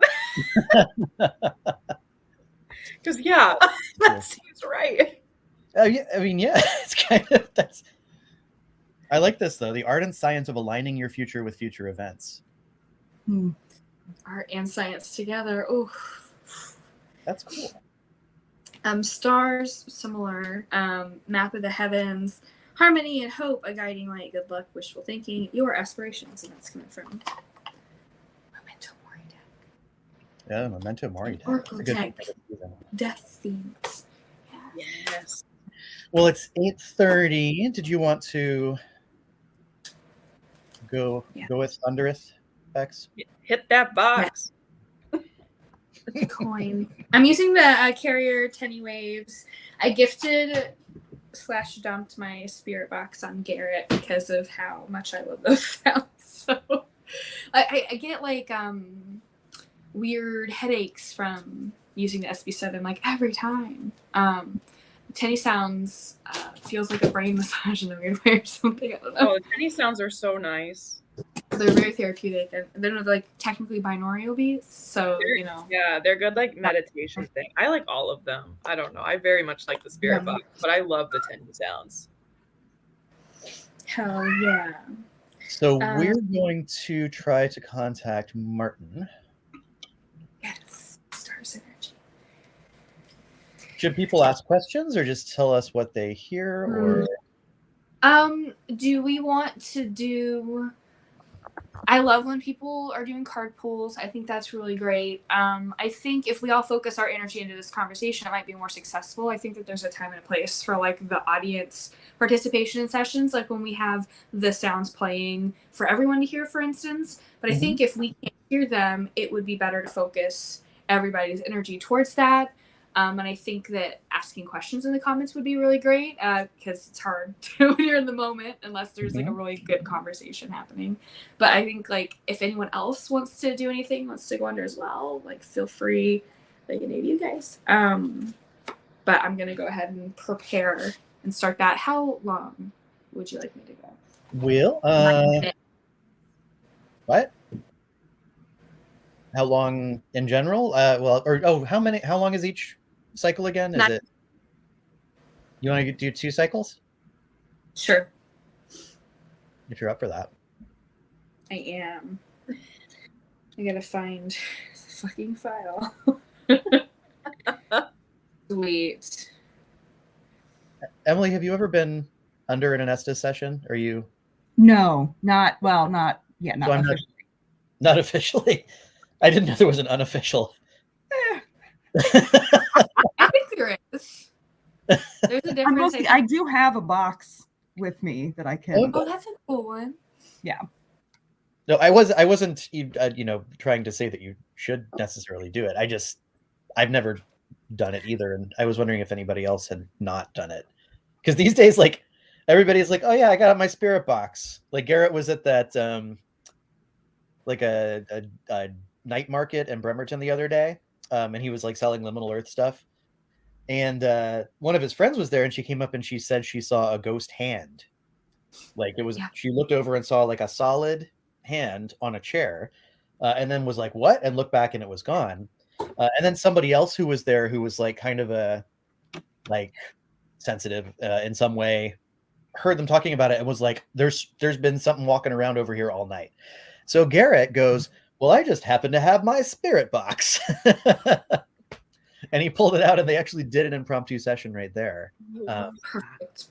And it's up on our TikTok. It's pretty interesting. My roommate just texted me to remind me that time that we met those Canadians at that ghost tour, and I brought them back to our house. You know, complete strangers. We did an Estes method with them. Actually, we had them use my spirit box to do that, because that's what I do. If you come to Seattle and you go on a ghost tour, I will just show up and semi-kidnap you. They were allowed to leave, so I don't think that's kidnapping technically. Fine. They knew where that one. They had a good time. I think they were enjoying themselves. Yeah. The story is the best too. We're very welcoming. No Seattle freeze here. Well, you will come to my house and you will like it. I love that. I love the idea of, you know, just incorporating a spirit box or a contact session into like everyday, you know, life, running errands. Just love just whipping it out. I think one of my favorites was doing it outside the Golden Mum, where that extraterrestrial experience happened in Bremerton, and I was just outside a bar, drunk people walking out smoking cigarettes, and I was like, oh, it's cool. I would love to see it. Like people just walking around, chatting with spirits. Like, yeah, that's pretty. That would be awesome. Make that happen. I am ready, by the way. Great. So I can go ahead and hop under. Okay. Here. Make sure my headphones are hooked up, but I will go ahead and turn you guys all the way down so I can't hear you. Mm-hmm. Be cool. I'm doing that now.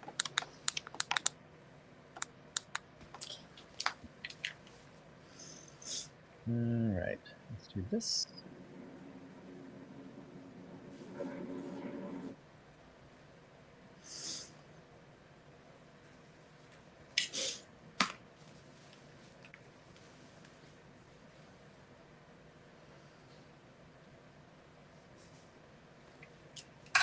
All right.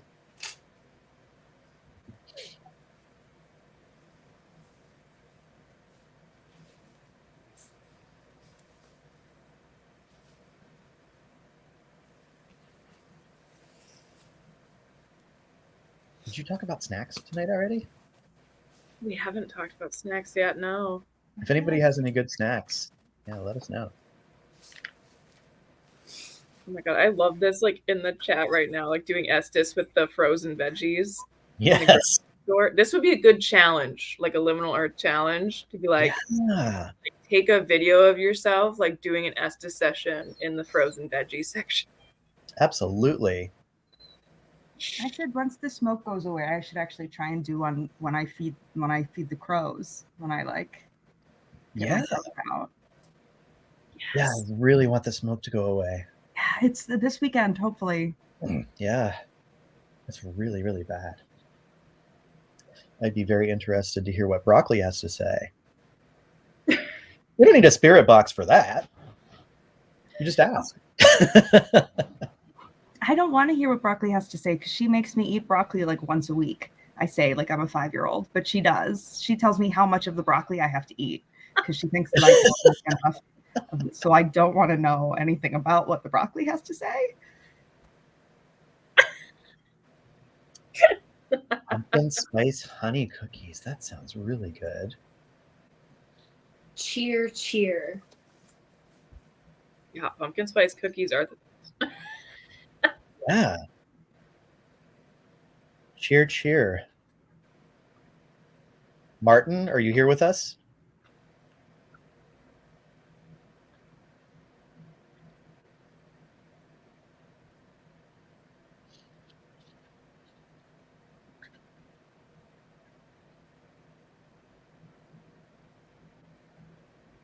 A sharer. Like one who shares.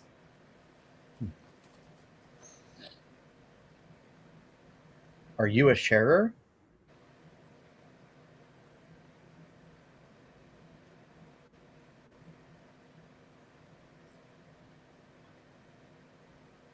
There is a sheriff who has information. There is a sheriff? Did she say sheriff or sharer again? Sheriff. A real professional. What kind of information? Inspirational. Well, I'm assuming we're not actually talking to the sheriff. How do we talk to the sheriff? He was onto something. Hmm.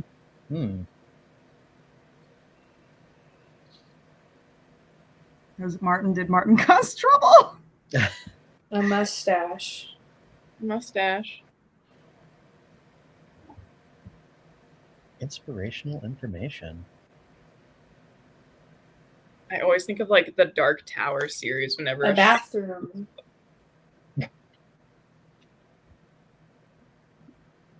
Searching.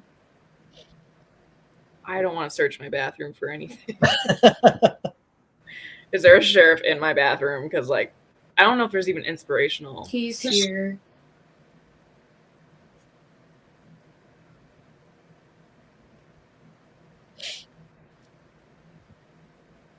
That does go along with the star card, inspirational. The sheriff.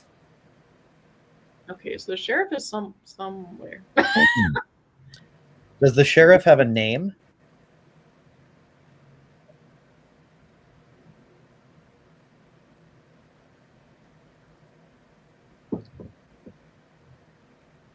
Does he have a hat, Sarah? Any spare change?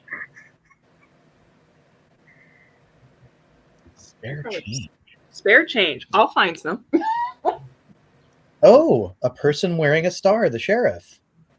Oh. I got it. You weren't even on screen and we heard that. Yeah. The coins are important.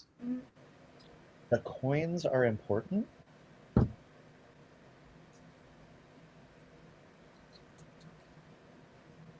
She sees me. Ooh.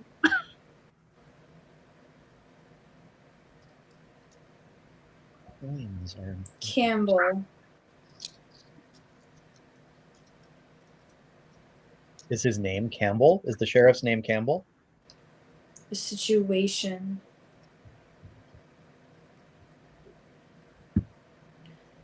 Monster. Ooh.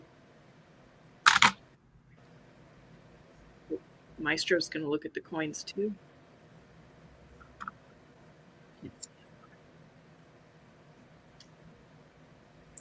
Pushing cherries. Maybe like wine stomping kind of deal.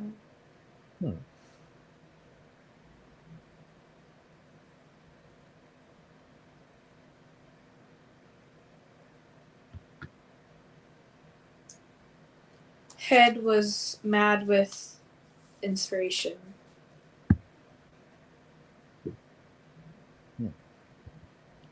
Where is this all happening?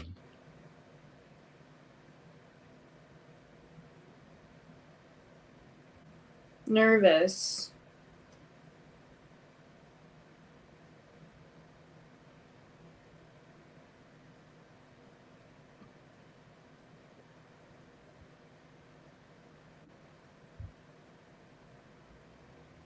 It was smooth sailing.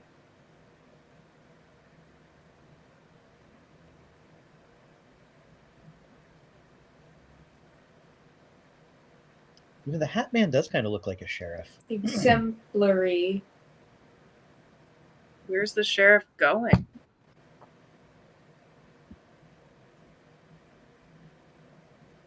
Changing by the minute. It's changing by the minute.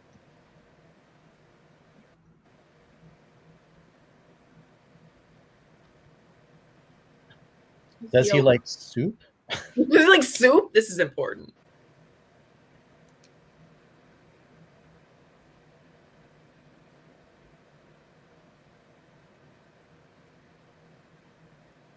Rhythms. As you should be.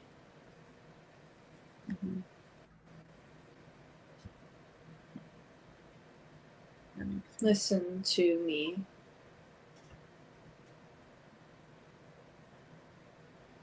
We just got Persephone. And Hermes' hat looks like a sheriff's hat, kind of. Mm-hmm.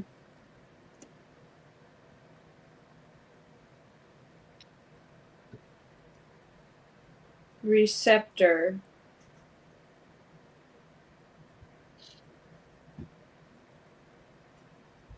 A big cobweb. Ooh. What is the big cobweb?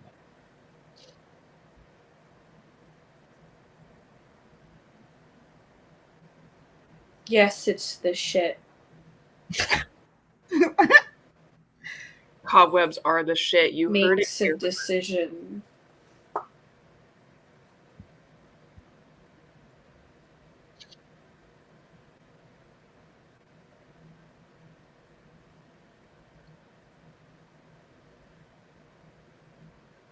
Pushing.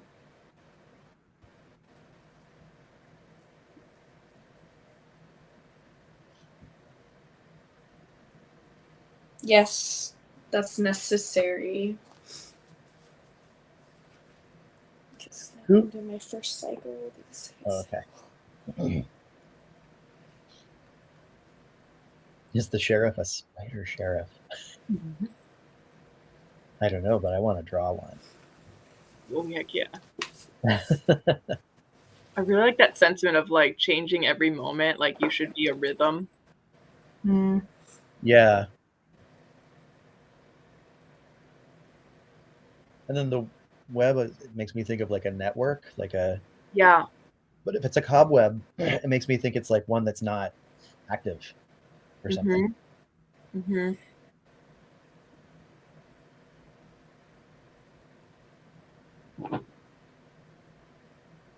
Gardening, not architecture. Yeah, that seems like more like organic, you know. Yeah. Yeah. Like a rhythm. I feel like that's come through a lot, like in other, like in Chaos and Shadow seances, you know, back in the day. It was like, you're a rhythm. Searching for everything.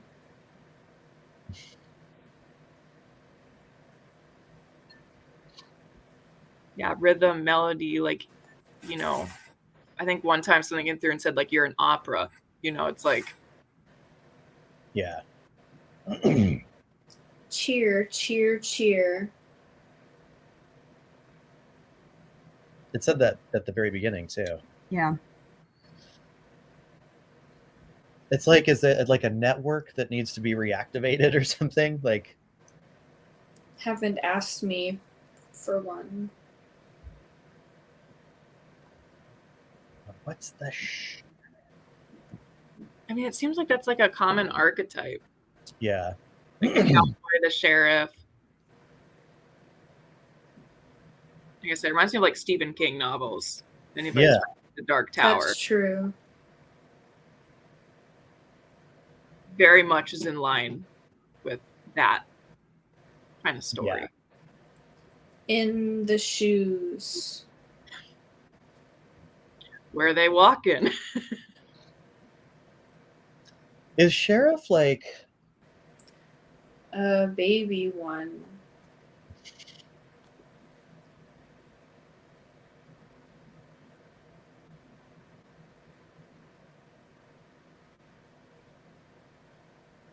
But sheriffs are cops. With a photograph in berries.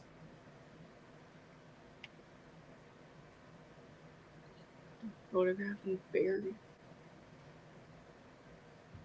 Makes me think of like paint for some reason. Ask him something else.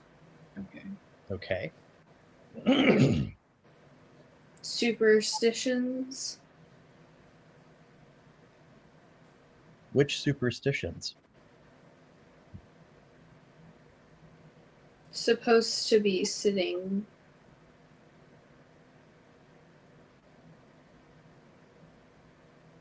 Who is supposed For to be nutrition.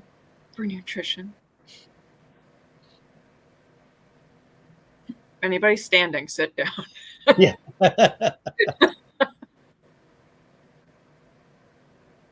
Is this friendship?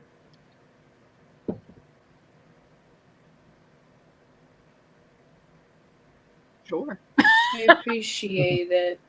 We're here. We chill every Wednesday. It's a situation. Can you tell us more about the sheriff and the trouble?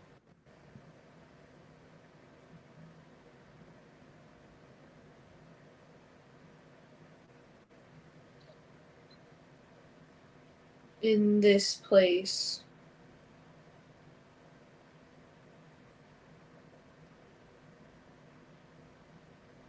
What place are you in?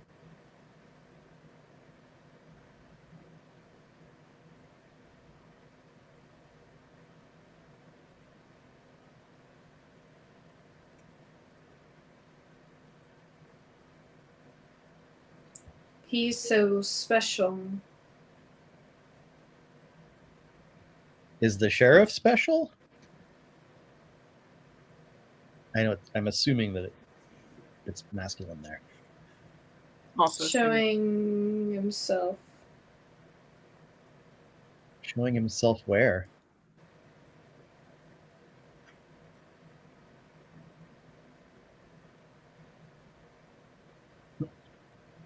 I just pulled Seth. In place of a sugar cookie.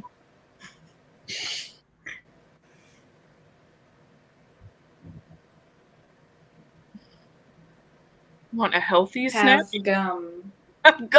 Gum. Gum? I did just try replacing all my sugar with gum. It's not working very well, but That gum you like is going to come back into style. Twin Peaks. Cheer, cheer, and the cipher comes out We're too. so sorry for Garrett and Johnny. Jerup and Johnny? Jerup. That's a different name. Jerup. Maybe it's like Jared, but they have the D turned upside down accidentally. That could be a senior. Or maybe it's a numerology thing. Maybe it's Jerup because the P is the number. Wait, how will we spell Jerup? How do we think? That's another conversation. I wanna. So like Jared, but it's flipped. That's what it sounded like to me. I would spell it with a UP, that. I think. With a what?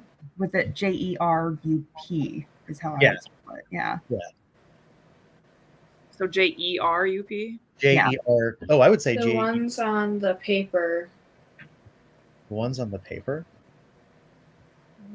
Maybe we should table this. I'm still looking. No, do it. Do it. Let's see. It says, and the law. Which cipher are you using? The taste is uneven.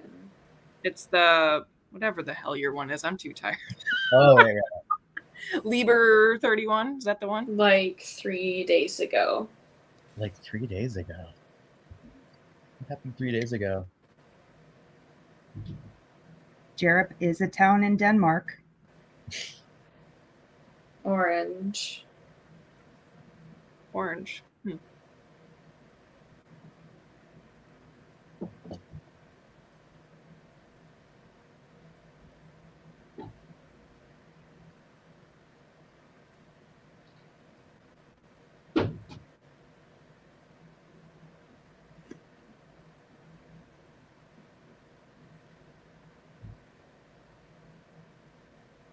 Where was the thump? I just heard a thump. Oh, that is my cat getting a fake rose. Just count me as here. Sounds good, Sheriff. When you say here, do you mean with Bex? A grocery boy. It's not a raccoon. This King Raccoon? The chances are slim. Is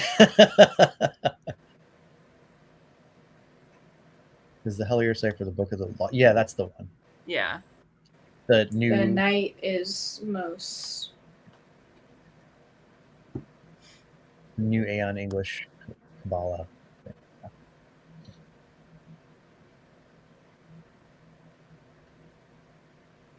It's the one across the street. The one across the street. One across the street. Okay. That's the end of the second session Oh. for me. I'm gonna take a moment. We lost Turn Emily. my sound back on. The Sheriff.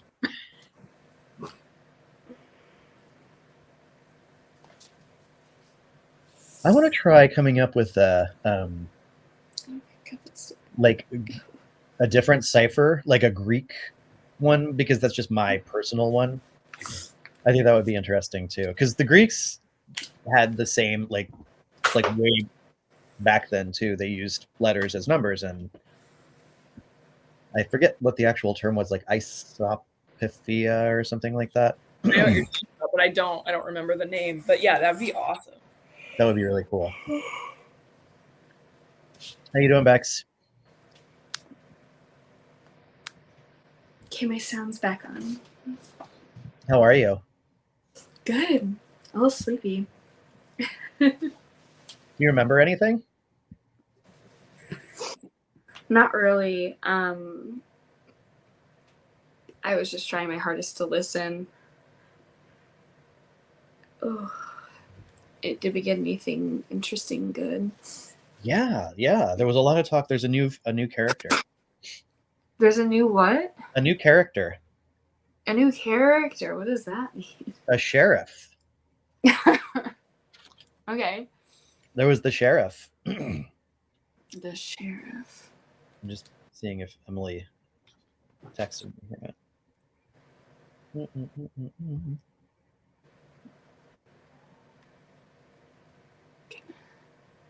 Yeah, there was the sheriff, and there was like a big to-do with the sheriff, like may have been up to no good or on to a mystery. But like there was also like a rhythm theme to it, kind of. It was like either like, oh, it's like very inspirational, and then it was like, it's like, oh, where's the sheriff going? And it was like changing all the time, and it's like you should be like a rhythm. And then someone brought up the sheriff is somebody who usually wears a star. Oh wow, that is true, huh? And we've been getting that quite a lot. Yeah. That's cool. I don't know what happened to Emily. Oh, just vanished. Oh, I just got a text. Oh, her laptop just mysteriously rebooted. Oh, that happens. Oh man. Well, once they get back, probably want to hop off. Just so you're not. That's so weird. It felt really good. I forgot how relaxing it is to do. I have a pretty frequent meditation practice, but it's obviously very different. I don't listen to like really chaotic things and try to make content. I just kind of connect. But it was very therapeutic to like get kind of sleepy, kind of melt in the chair, and to not focus on here nor there, just repeating whatever it is that sticks out. And like having goldfish memory, I think, is an important part of an Estes to an extent. Goldfish memory. Just like forgetting everything that was said, kind of like keeping your slate clean or something. It's almost like a sigil in a way, you know. It's just like you're not. It's like okay, you don't really remember it. No, and I have a lot of visuals, but this time not so much. And so it's kind of hard to remember everything that you're saying out loud when you're also having this visual journey and you're trying to like recite that as well. It's just there's a lot going on, and I love it. But yeah, it's kind of tiring. Yeah. In a good way, though. I did want to comment on Adler's Halloween setup. I saw the pants to the jack-o'-lantern, all very cute. This is my Target blanket. Oh, that's really cute. With my $5 thing. Yeah. This is the only Halloween decoration up right now because it's grad school. But yeah, for real.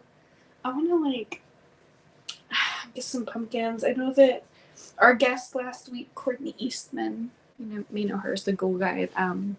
She mentioned something about doing like a virtual / live pumpkin carving party. So I think that would be something fun to do.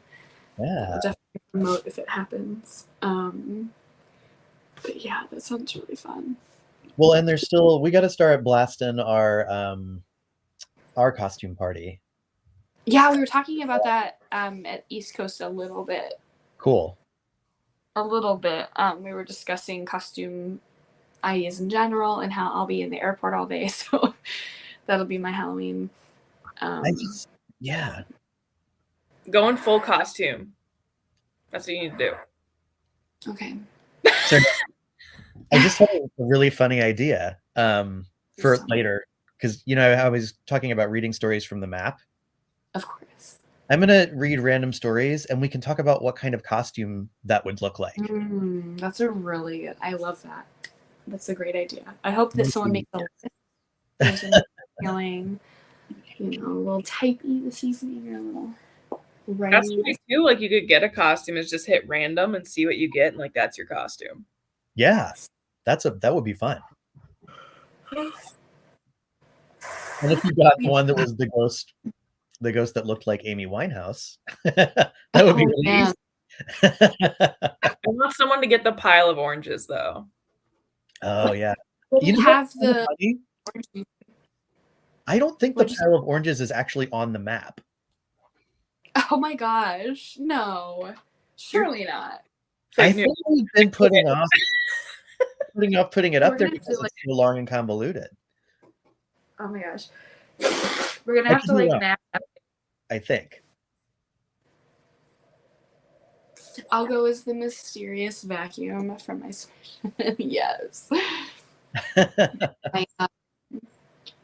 Oh, I really want to go.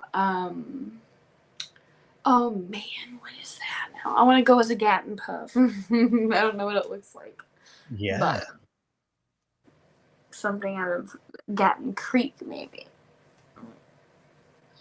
You seem pretty beat there, Bex. If you want to. That took me out. Then by all means. Me out. Okay. I did a random story and I got cabbage in a wall or cabbage in a crevice. Perfect. Yeah, cabbage. Yeah. Really too bright. I think that cabbage barely. You are well on your way already. Yeah, that's one of my favorites. Alrighty, well, I will leave you guys be for the evening, but I can't wait to watch this back and hear all the random stories you got into. Yeah, totally. Okay, good night, guys. Everyone, enjoy. Night. It's so cool to see you as always. All right. Yeah. Don't feel obligated to. Oh, Emily's back too. So I was like, I don't want to leave you alone. Hooray! Oh my gosh, that was super weird. It always happens. Yeah. Beautiful. Well, it wasn't the sheriff, was it? I don't think so, but now I'm gonna worry about it. My roommate texted me because she's watching in the other room, and she was like, "Did you get kidnapped by a ghost?" And I was like, "I don't think so." It's like you just went to another dimension. That's it. Yeah. Bye. BRB. Yeah. Oh my God. I'm going to go sleep. Yes. Kids Yeah. had to make bombs in the morning. It's going to be great. So have fun. Oh my gosh. It'll be lit. Maybe. Oh my God. Good night, friends. Good night. Thank you. We'll see you soon. All right. West Coast. Hey. You like my little ticker? I do. I always love like a good ticker. It's important. I didn't notice those for forever. I feel like I just noticed those like 2-3 weeks ago for the first time that those were down there and actually like started to read them. I think it's just, I mean, one of the funniest parts of any, I don't know what the hell I'm talking about. They're cool, those ticker things. That's welcome. So if you're just, I doubt anybody's just joining us, but if you are, welcome to the Smoke Coast edition of WUFO. If you're sticking around, thank you. We love you. We're just doing chill tonight because I just got my combo COVID and flu vaccines and feeling pretty low energy. I mean, you're probably well over your side effects by now. Yeah. And I did the flu shot and the COVID shot at the same time as well. And I felt gross for about a day, but then I got better. I have asthma, so like I have been debatably feeling like not the greatest for like the last couple of weeks in general. Like I keep feeling like I'm getting a cold. But no, it's just the smoke. I have my UFO mint in my tea tonight though. So ooh, yay. Yeah. Mint you grew with the UFO water. Yeah. Right? That's awesome. Yeah. I mean, better than the last time I tried to grow mint. So, and it's inside now because something was eating it, and there's something else currently growing in the box. I'll have to take a picture of it. I have no idea what is growing. It's not mint. It's not my cilantro, and it's not corn. So I don't know if I want to see what it looks like. Yeah, I'll have to take a picture of it and like post it on Twitter later because it's a big box. It would be difficult to like. But I've got no idea what else is growing in there. I feel like it might be that seed that was thrown to the crows, or the crows dropped something in there at some point, and I'm not sure which it is. Huh. Good night, Kiki. Yeah, so we really don't have anything planned other than the stories from the map. Did you hear what I was thinking would be fun, like right before you came back? No. So we have been talking about our Liminal Earth Halloween costume contest. Yes. Where people come up dressed as like a map entry. And the best, like, I don't know if we're going to do more than one category, but it could be like the best costume, like the funniest or the most realistic or something like that. Regardless, we're asking people to dress up as their map entry. And so I thought, we're reading these random entries from the map tonight. What if we read one and tried to come up with what the costume would look like? Oh, yeah. That's a good idea. Yeah. So no matter what it is, we'd be like, okay, here's what I would design as a costume. Yeah. I like it. And if you're watching along, like, feel free to, put your suggestions in the comments and we'll read the funny ones. Cool. Thanks for coming on tonight, by the way. Oh, yeah. I like literally anytime. I'm always just chilling. Did I tell you I actually meant to? I think we have the same. Oh my gosh. Little guy. Yeah, it's the same pendulum. Yeah. You pulled yours out the other day, and I was like, wait a minute, I've got that same one. Yeah, it's the one that looks like a Aztec death whistle. Yeah. I bought mine because of the crows. But yeah, that makes sense. Yeah, mine's actually not nearby, but yeah, same one. Yeah. Cool. I like it. Have you used it yet? I have not really, in any kind of capacity. I really have just been like messing around. I bought a doll at I should go grab her really quick. I bought a doll at like a vintage like sale that I don't think my roommate is super fond of, but she lives in hold on. Oh my gosh, yes. I have been trying to figure out what to name her. She doesn't have a name. She's just like a vintage doll that I picked up at like a garage sale. That it wasn't a garage, it was an estate sale. And this was the strangest estate sale because it was just like 4 houses. It was like a whole neighborhood block of gay men that were selling items from their houses. And half of them knew and they had just like picked up this stuff in places that like they had no idea what half of it even was. And so I was just like, well, I felt a little bad for her because she was just like hanging out and they didn't even, she was like covered in dirt. And I was like, well, now I feel bad for the doll. So I've got to bring her home. So now she's just like hanging out with me. And I was trying to figure out what her name was. So I used Pendulum at one point to try and figure out what her name was. Cause I feel like I feel bad just being like, oh yeah, that doll in my corner.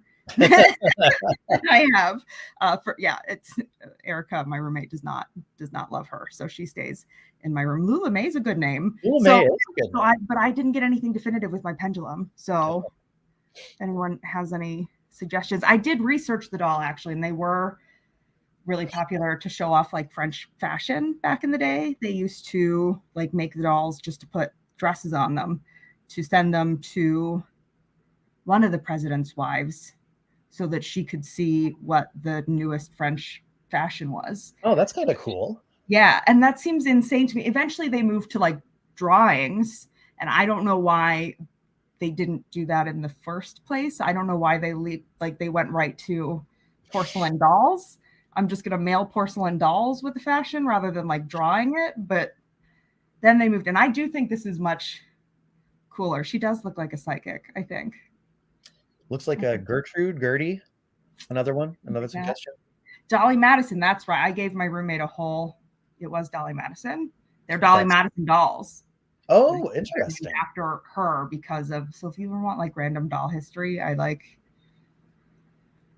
was a bunch of they had a bunch of bone carvings they're clearly like indigenous like bone carvings that I just took because I was like, I feel bad. They gave them to me for like 50 cents. They had no idea what they were. Wow. And I was like, I feel really bad having these just like out somewhere. Yeah. Like God knows where they're going to end up. So I was just like, yeah, I'll grab them. So I've got those over that I've been trying to figure out what to do. So I just collected a whole bunch of like random items that I like didn't want to leave behind. Yeah.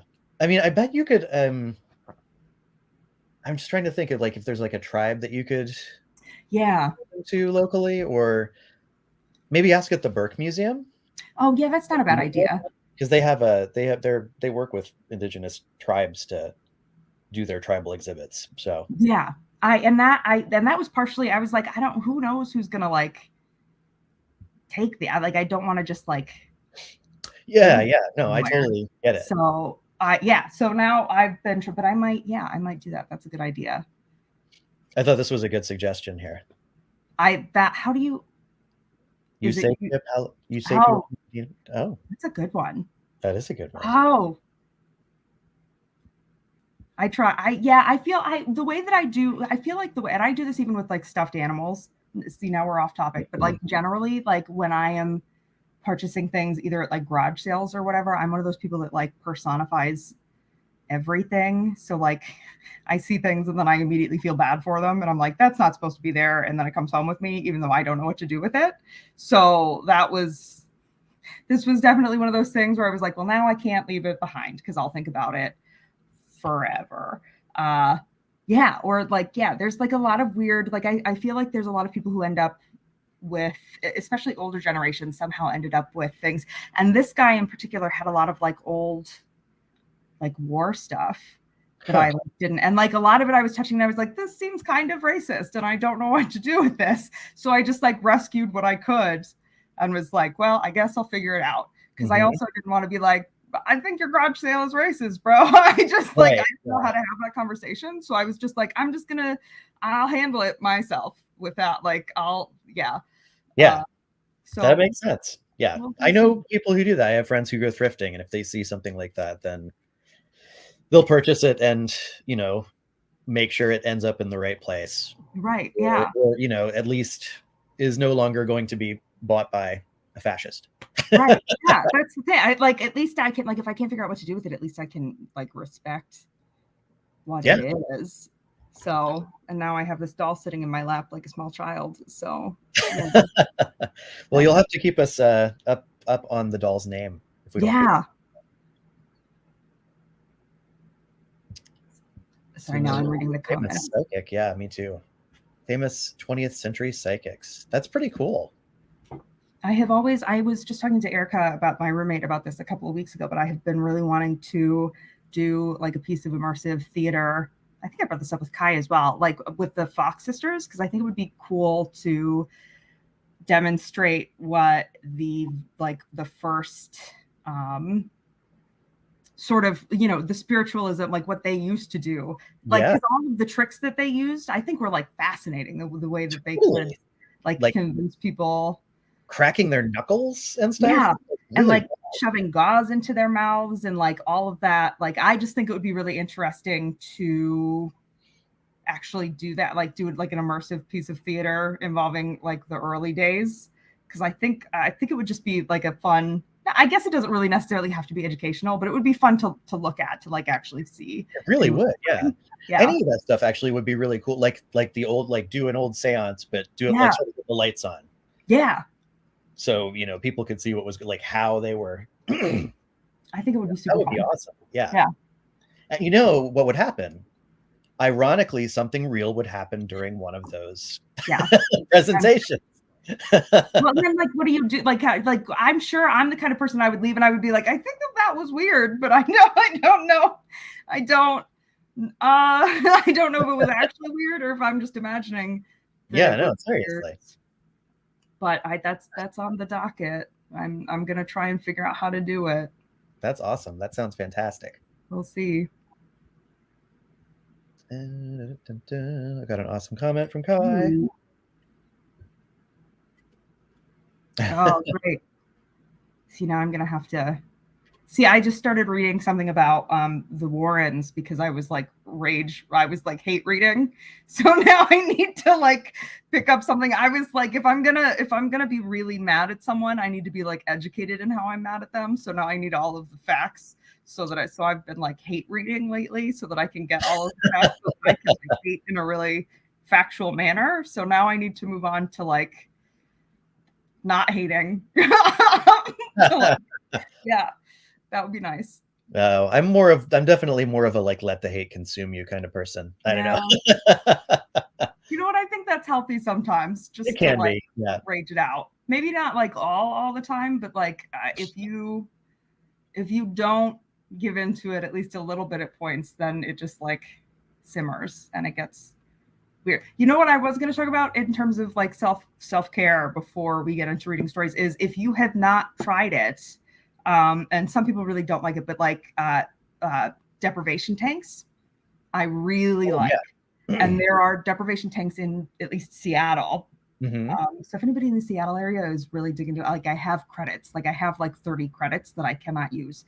So if anybody in the area really wants to try it, just like contact me and I will hook you up with one of my credits for one of the places in Seattle. And it takes a try or two to really like get into it, but I think that it's both relaxing and it also really, when you close your eyes, you still see colors, at least some people do, and I think it's really a way to sort of connect to the kind of consciousness you forget about.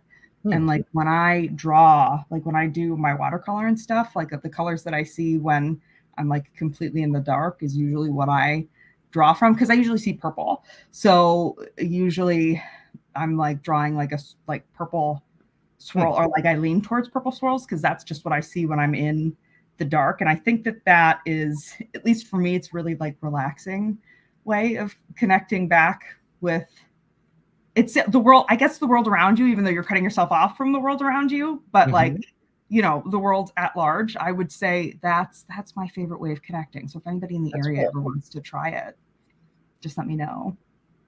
Yeah, I did it once. I was gifted a session. Yeah. And I had always wanted to try it too. And I just did the one session, and it didn't really do much for me personally, but I could see how it would do something really good for someone who would be the kind of person to benefit from that. Yeah. Like, I'm not really a big like sitting still meditator as much as, you know. And I'm not really either. And I think part of the reason that it works for me is because I'm very ADHD, and I always have to have my phone in my hand constantly, always. Like it's always there. And you can't bring your phone in with you because you're in water. And so that like forceful disconnection kind of forces you to, I think in a way, to reconnect in like an actual way. And that's why but it definitely like took, because the first time I did it, I was like, what am I doing here? Like, I don't really like, and I am one of those people that I will just keep talking. You can put me on here and I would just like talk for an hour and just go. And so there is constantly a voice in my head. I know other people don't always have the voice in their heads, but mine does not ever shut off. Like, even when I'm trying to meditate, it's like always there, but it's always occupied by something that is like not me. When I'm on my phone, or when I'm like there's always a million other. So it was a really good way of like reconnecting with like the actual voice inside of my head, as opposed to like everybody else's. I think that's cool. It took a couple. I would definitely give it a try again. I also broke one of the cardinal sins of doing it almost immediately, because that's me. I got into the tank and got comfortable and just started getting good, and then wiped my eye with the salt. Yeah. Well, that was that. Yeah. So yeah, salt water in the eye took me out of the state. So, but I totally think if somebody wants to do it, they should. Yeah. Yeah, if you're in the area, just give me a shout. I will hook you up. I can't help you outside of Ohio, but Ohio. I'm not in Ohio. I'm in Seattle. I forgot. I'm going back to Ohio for Christmas. So if anybody wants to, you were going to do a corn ritual, maybe. Yeah, we got to figure out what we're gonna do. I don't know if we should. So Cornhenge is a real thing in Dublin, and we used to go play tag, and there's sunfish in the little pond next to Cornhenge. So my dad would take us fishing there when we were little. So we would have to be careful when we were playing tag, because if you're not looking, then you will run into a 6 foot tall concrete corn cob, and that ends very badly when you're a small child. But I am very connected. I have a lot of memories with Cornhenge, and I think that as a group, we also have a weird thing going on with corn that I think that I accidentally started even. Yeah. I feel like we should do something with the corn. I don't know if I want to like leave something there, if I should like find something to feed to, but it'll be December. So I don't know if there are critters, like if there's going to be the squirrels out and about. Oh yeah. Retired. Are the squirrels retired by December? They're actually they're on sabbatical. That's squirrels. They're on sabbatical. Yeah, they're just taking a vacation. Yeah, that hibernate. Do squirrels hibernate? I don't think so. I don't know. I mean, they collect those acorns, right? Yeah. I don't know. I'm unfortunately squirrel biology is like, I know. My roommate, my them. BFF forever bonded over squirrels. And we used to draw each other notes in English class in high school that were just little squirrel drawings and pass them back and forth. So we bonded over squirrels. I have a squirrel in a Star Trek uniform that she made for me on my birthday, like years ago. So like we have a whole squirrel thing. So if I can connect the squirrels and the corn, that would be great for me personally. But like, I don't know if I don't know if I can just toss things around. I want to be respectful about my corn ritual. Oh, right. Yeah. I don't know. Let's think about it. Yeah. We got time. We got like at least a month and a half. So yeah. Cool. Well, should we try some stories? I've got a couple here I picked at random. Yeah. just to get the ball rolling, kind of. I wanted to start with an easy one, though. So if you are just joining us, or just as a reminder, we're just going to like low-key read some interesting random stories from the map at Liminal Earth. Liminal.earth is, of course, our online crowdsourced map of weird stories, often paranormal, sometimes not. And we're going to be having a Halloween costume party, virtual. And as part of the party, you come dressed as your favorite story or a story from the map on Liminal Earth. So I'm going to click the random story button, which is actually really fun. I mean, we have like 1,500 stories there now, so it's really rare that you're going to get the same one if you click the link. I'm going to click that, and then we're just going to toss out ideas for what the costume of it would look like. So I did the first one, and it's weird because it's actually one of the ones that I put on back a long time ago when we were just Liminal Seattle still. And this is, let's see, when did this happen? I can't remember exactly when it happened, but it was fairly soon after I moved to Seattle. So it must have been 98, 99. And I was walking along this path. So you're in Seattle. So do you know, like on Capitol Hill, how there's a path that goes along but above I-5? Yes. Like up Melrose and all that? That used to be like more parky. Like you had green space there, and was like an actual sort of walking trail. And the one place on the path, you would look to your left, and there was this smallish sculpture of an ant, an antish thing, an insect of some kind. Looked ant-like, and it was made of like junk, like giant, like nuts and bolts, and maybe pieces of old fire hydrants and hubcaps and stuff. And we were talking about it, like wondering like, what the heck is this? Why is this here? Because it really was like out of place. And we realized that one of the possibilities was that it could be that some ants made a giant statue of their deity. There you go. Yeah. And so we thought, this could be an actual insect deity. It would explain why it was all junk and stuff. Because, they just would pick stuff up while they were walking around. Maybe there was some sugar on it or something. I don't know. But it's on the map. I don't even know if it's still there because it's been a long time since I was there. We should at some point go back to some of the older locations on the map and just do a little liminal tour.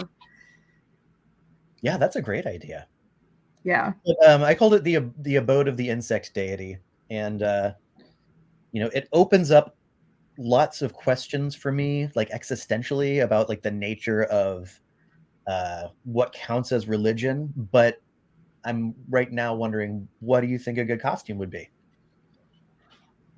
I mean, like clearly, like some sort of ant costume, but like of like household items. Yeah. Like you can't go to the store and grab extra. Like you have to just use whatever happens to be. Right. Or whatever you find on the sidewalk. I would not suggest costuming yourself in things that you just picked up off the sidewalk, maybe. That just feels like asking for trouble. But like found items, I think, would be probably the ideal. Here's the thing, though, is that on the entry itself, because it was so early and we were just trying to fill empty spaces, I don't describe it at all. Oh, yeah. Yeah, the whole entry is like an idol stood on this place depicting an antish deity. Well, then you could go really, you wouldn't have to really be, I mean, you could go to the store, like you could do a whole like ant statue, like a gold ant statue costume. Yeah. You could really get into the makeup corner of that. I don't know. It depends. I mean, like whatever you I mean, like do you think that ants picture their god is another ant, or do you think that ants would picture their god as something else? Because that brings you back. White people, I say as one, have a problem overall. And I say this, I guess, as a recovering Catholic, but like people always picture like Jesus or God as like a white dude. And I think that, really that's just because that's what's most familiar to us. Like that's what we see. It's deaf's racist, but that's okay. It's not, it's not, but like it does bring into question whether it is just we're giving that a face that we're familiar with, just because we have trouble picturing something that's abstract. Like if that's the way that like an ant's brain would also work. But don't ants also have those brains that are kind of like one? Yeah, like a hive mind kind of. Yeah. I mean, I don't think it's exactly like the Borg or something where they all think with the same mind. I think it's just kind of more like they vibe. It should be called like a hive vibe. Hive vibe. I like it. But yeah, I think like the Queen can be like, I want, Sector 8-3 to go out and find sugar, and Sector 3 will be able to, Well, so then you would have to ask yourself, do you like our ants? I don't know if scientists ever asked. We'll have to get Adler back on the conversation later at some point. But do you so then are ants capable of thinking abstractly is the question. Like people are kind of limited by what, but there are differences. I think I made a comment about this last week. Some people think in pictures, some people think in words, and some people have like a mishmash of both. And so then you have to ask yourself, do ants think in pictures? I mean, clearly they don't think in English. Maybe they do. That would weird me out a lot. I would feel much worse about every ant I've ever stepped on if they're also thinking in English. But it's hard. So like, what would an ant picture? Can an ant picture? There was a good movie, like back when, so in the 70s, there was this sort of like wave of like insect swarms are coming for us movies. Like, actually, I don't know. It might even have started like in the 50s with the giant mutated insect ones. But there was one, and I think I'm gonna have to check this. But John Tenney would know. But it was called, I think, Phase 4, and it was about this group of scientists who were, and I saw it a long time ago, so this could be a little off. But as I remember it, it's about this group of scientists who were studying these ants in the desert in somewhere, and the ants start building. All of a sudden, they start building things that are like geometrically symmetrical, and like they start like building their hives and stuff in like.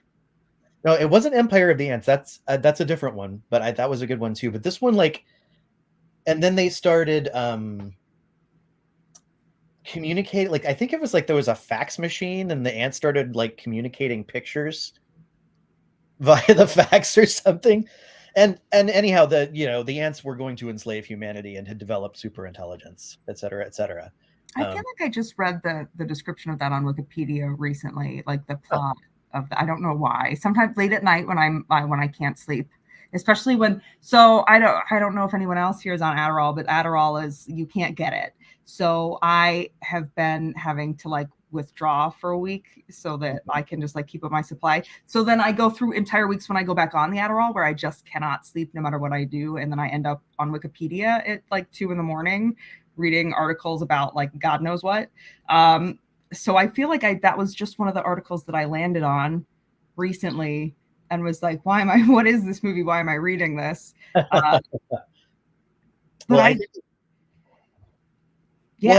Phase 4, because it was really cool, as I recall. It was one of the ones that like most people who watched it probably were like, this sucks. But I was like, ants that can do geometry? Like, that's wow. I mean, they can definitely, I don't know why anyone, but they can definitely they're doing math, really, some sort of math. If you look at their. Yeah, CJ, Phase 4, that's it. Yeah. Bye, Janet. Bye, Janet. Good night. Bye. But they were doing math. Yeah, that makes sense to me. The ants were gonna do. I mean, I could believe that. I could make that leap. There's a lot of smart bug movies out there. I think I also read one somewhere that I think it's wasps where there's a particular way, if you're at a picnic and you're sitting in, like, you should all sit in a particular way because wasps recognize things from up in the air by their geometrical pattern. Really? And so if you are sitting in like a hexagram or something like that with your friends, you know, just two people sitting across from each other, the wasp is going to be like, hexagram, that's where the food is. And it'll go off and tell its buddies, and they'll come and look for your hexagram. Interesting. I can't do, I would have failed geometry had someone made me do it. So they're way better at geometry than yeah, I feel like instinctively they're gonna beat me on whatever game. But yeah. Wow. Yeah. So ant gods. So whatever your, how would you make a costume for God in the first place if you're really thinking abstractly? Yeah. Yeah, because it wouldn't just be an old man with a beard. Right. Like, so like, is God more of a thing or a concept? Like, and how would you make a costume for like a concept? You know what? It's probably something like a stale Funyun. The ant god costume. Yeah. Smells. Just, can you translate geometry into smells? That's a good question, CJ. Yeah. Aw. That's kind of you. I'll send you some luck for that. I've never had luck shooing anything away. Although I did just get this bug. I did just get like a bug trap that's like, it's like a cup. It's called a cup bug, and it'll like scoop the bug into a cup for you. And it's got an extra long arm, and so that's where I'm just moving the spiders elsewhere. Yeah. To like, I'm slowly getting over my spider fear. We have a for our son, like we have a little bug vacuum thing. Oh yeah. Great. Like it sucks it into a nice long tube, and you unscrew the tube, and it's got this little magnifying glass that flips around, so you can actually peek at it, and then you flip the magnifying glass, and then just like shake it out. Oh. I used to be really into bugs when I was little, and then at some point a switch flipped in my brain, and now I'm like, they like make me nervous. It's because they're unpredictable, and I don't like it when things are unpredictable. And so they just, grasshoppers terrify me. Grasshoppers and old people terrify me in the same way, and it's because they're fragile and unpredictable, and that's it. Both old people and grasshoppers, same thing. Cannot deal with it. If it's both unpredictable and I can break it, then I don't want to be near it. Trap. All right, here we go. How about another story? Let's see. All right, pulling up a random story. You're welcome to pull up a random story too if there's one you want to read. Oh, yeah. Let me see. I'm afraid of my computer now because it. Oh yeah. Just like shut down early. It's never done that before. That was really weird. I was like, what is happening? I just did one that I'm going to pick a new one, but there's a good reason. It's because it's just an historical account. Oh. And I'd rather find one that like somebody submitted.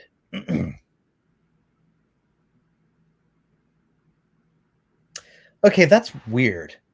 It's another one that I submitted. Oh, that's so, yeah. Oh my gosh. I'm not going to do it. All right, random story from the Liminal Earth map.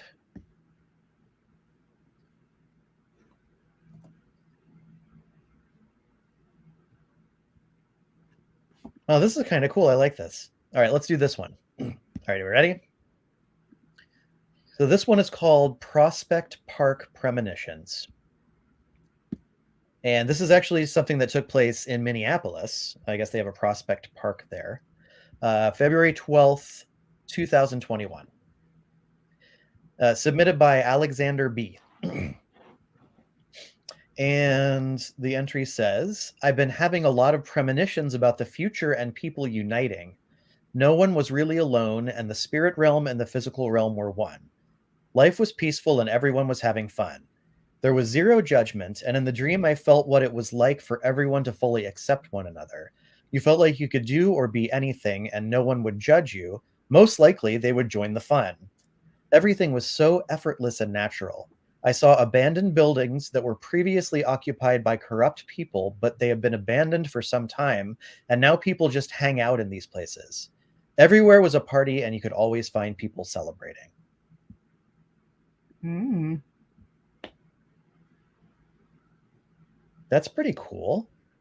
Yeah. I like it. I feel like that's kind of an abstract thing again. Like, I don't know. I do like the concept of people celebrating, but I don't know how you would put that in a costume necessarily. Yeah. Well, he had the building. Yeah, that's true. You could see that, and maybe what I might do is like maybe look to see if there are any interesting buildings near Prospect Park in Minneapolis. Yeah. And maybe that building, and then like I don't know about though, but maybe like the building's windows all had people in them that were like smiling and happy and having a party. Yeah. Oh yeah, that would be fun. That's my guess. That's like my a party building. Like you could get like a cardboard building of some sort and fill out the windows. Yeah. Or you could do a group costume, and you could all be. Well, you could have a couple friends be different people in different windows in the building. That would be hilarious. Or you could just be like, we're coming as ourselves, but we're celebrating. Like, yeah, going to a party, that counts. Yeah. I think that counts. That counts. That would be a good one. All right, cool. What have I? Okay. Oh gosh, they're talking about brown recluses in the chat. Oh no. Oof, a hole in the leg. No. Eric brought this up earlier because within the contact session. So cobwebs are webs that no longer occupy spider. That was my understanding. I mean, I thought I could be. I guess I could be wrong, but I always thought cobwebs were just the ones like up in the corners. Yeah. I didn't know that there was a difference. I've never asked the spider. My spider terminology is not good. I thought that was so. I could be wrong. Yeah. That could be one of those things that like I made up, and I'm like, that's a fact, because that's what That seems right to me. I have no idea. Maybe I should learn more about spiders, and I'll be less afraid of them. Make a stick person rave inside. Oh yeah, I like that, CJ. Yeah, the only problem with that would be for me that like I can't think of anything that would make me less comfortable than being at a rave. Have you ever thought about like a silent rave though? Maybe it's like a silent rave. Oh yeah, I guess that's true. It could be one of those. that could be fun. We went to a silent rave on that cruise that we went to for Strange Escapes, but it was full of like children, so it was not silent at all. It was like the least silent rave that I think has probably ever occurred. But it was fun to see. You could tell there was something fun about it because the energy, you could like tell what people were listening to despite not listening to it. And there was something fun about being able to be like, oh yeah, I know that song without actually even like hearing the song. So it was a loud silent rave, but the communal energy was fun. That's awesome. Wait a second. Spirit Box silent rave. Ooh. That would be weird. It would be weird to film and just to see what was going on. I don't know. We probably would have to let people keep their eyes open. I don't know. Yeah. Yeah. Have we ever thought about like everybody doing it? Like nobody's asking questions. Everybody's just in the Estes method. Yeah, like that's So that that would be it, because it would be interesting to see, because like what if everybody does start responding to each other? Like that would be interesting to tackle. Oh my God. Yeah. we should put that on the calendar. I don't know for when, but yeah. That sounds like something that needs to happen. Yeah. I like it. Next story. Yes. I got a good one. All right. This is 1998 to the present. So this is something that's still happening. we assume. Submitted by Spirit Wolf. And this one is from Pennsylvania, from Pocono Summit. Oh, I've been there. And it's the Pocono Bigfoot. So we've got a Bigfoot one. So according to this person, approximately back in 1998, while doing some local fishing in a man-made pond, we discovered a huge imprint in a muddied part of the terrain. It was a huge footprint pressed deep into the slightly hilly area. I came back 2 hours later, maybe, I don't know, 2 hours later, with some casting material and poured it into the impression. It was a lone print because the terrain very, very rocky and dense. Having poured the material and after hardening, I discovered I had some strange 3-toed footprint cast forever in plaster of Paris. There is one very large big toe and 2 other pointed toes. I had watched the Patterson Gimlin video and believed it to be some from a Bigfoot, being that the foot was 16.5 inches long and 6.5 inches wide. Yep, that sounds like a Bigfoot to me. I then contacted a Bigfoot organization who informed me that about 100 miles away there had been numerous sightings over the years and recordings of a strange creature screaming at night. It was not until 10 years later that we purchased a 3-acre property, and for at least 2 years, when I walked outside at night, I could feel like I was being watched. One night or early morning, while it was still dark, I heard the weirdest crying out back in the woods. It was not until 2 years later I realized that it had been the birth of a baby Bigfoot crying out. It was during this period of time I felt that who was watching me must have been a Sasquatch and proceeded to leave out food that was gone every day when I checked the next morning. I had wired it up in a tree well beyond the reach of any known animal in my area, which I knew had bears. Whatever I hung up on this tree was always gone by the next morning, and feel it is definitely Bigfoot, of which I have photographs of their footprints in the snow. The footprint I casted was in Pocono Summit, but the property we purchased was about 10 miles south as the crow flies. And that's from Spirit. Did not share the images, unfortunately, the pictures. Oh, I was going to say, I'd like to... 3 toes is interesting because Bigfoot doesn't traditionally have 3 toes, correct? No. That's more of a... That would make me think more of like a dinosaur. Yeah. Oh, baby Bjorn with the Bigfoot stuffy. That would be cute.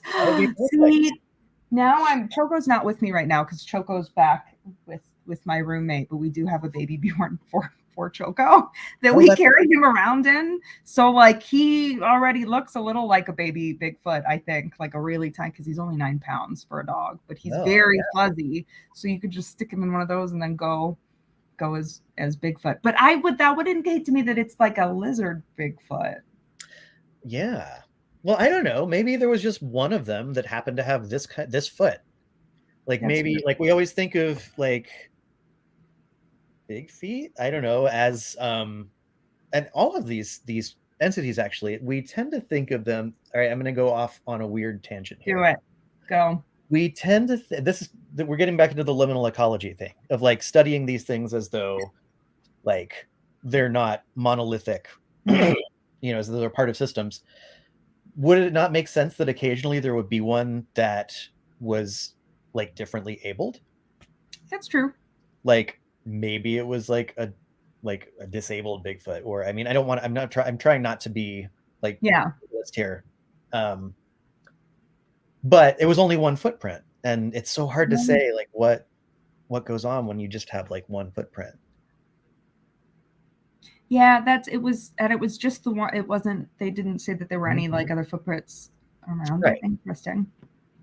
So, or maybe it was a different thing entirely. Maybe they have Sasquatch, but they also have 3-toed reptilian monsters. Maybe Sasquatch has pets. I don't know. If a Sasquatch had a pet, do you think a Sasquatch would have a normal pet, or do you think a Sasquatch would like have a Sasquatch pet? I don't know. I think it would be like friends with, like it wouldn't be a pet relationship. I think like it would be like a friendship relationship with something.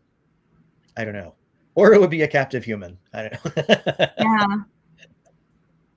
I think like I have one. Oh, you find him? There he is. No, it's Choco. Come here. Come here. There's my baby Bigfoot. Yeah. Yeah. Oh. Why the donut of shame? Because he doesn't know what's good for himself. So he's a rescue. Erica, when Erica was my roommate, when she was teaching in Korea, because she taught in Korea for a while, for like years, they basically, the kids at the school she was teaching at had seen him around the school.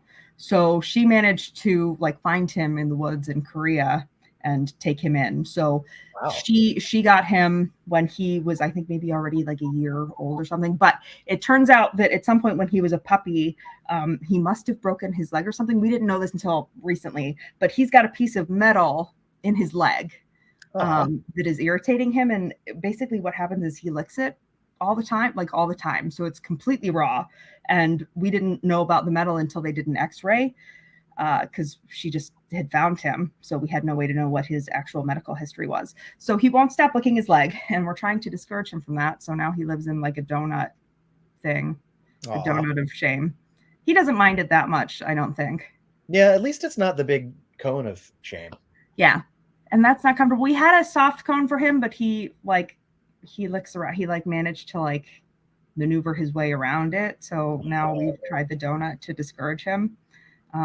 He also really does not like it. I've been trying to like cut his hair like secretly lately, because he really doesn't like and like, I swear to God, it's like he thinks I'm taking it for some sort of a ritual, because he reacts so badly just to like it's like, I can't think of any off the top of my head that use dog hair. No.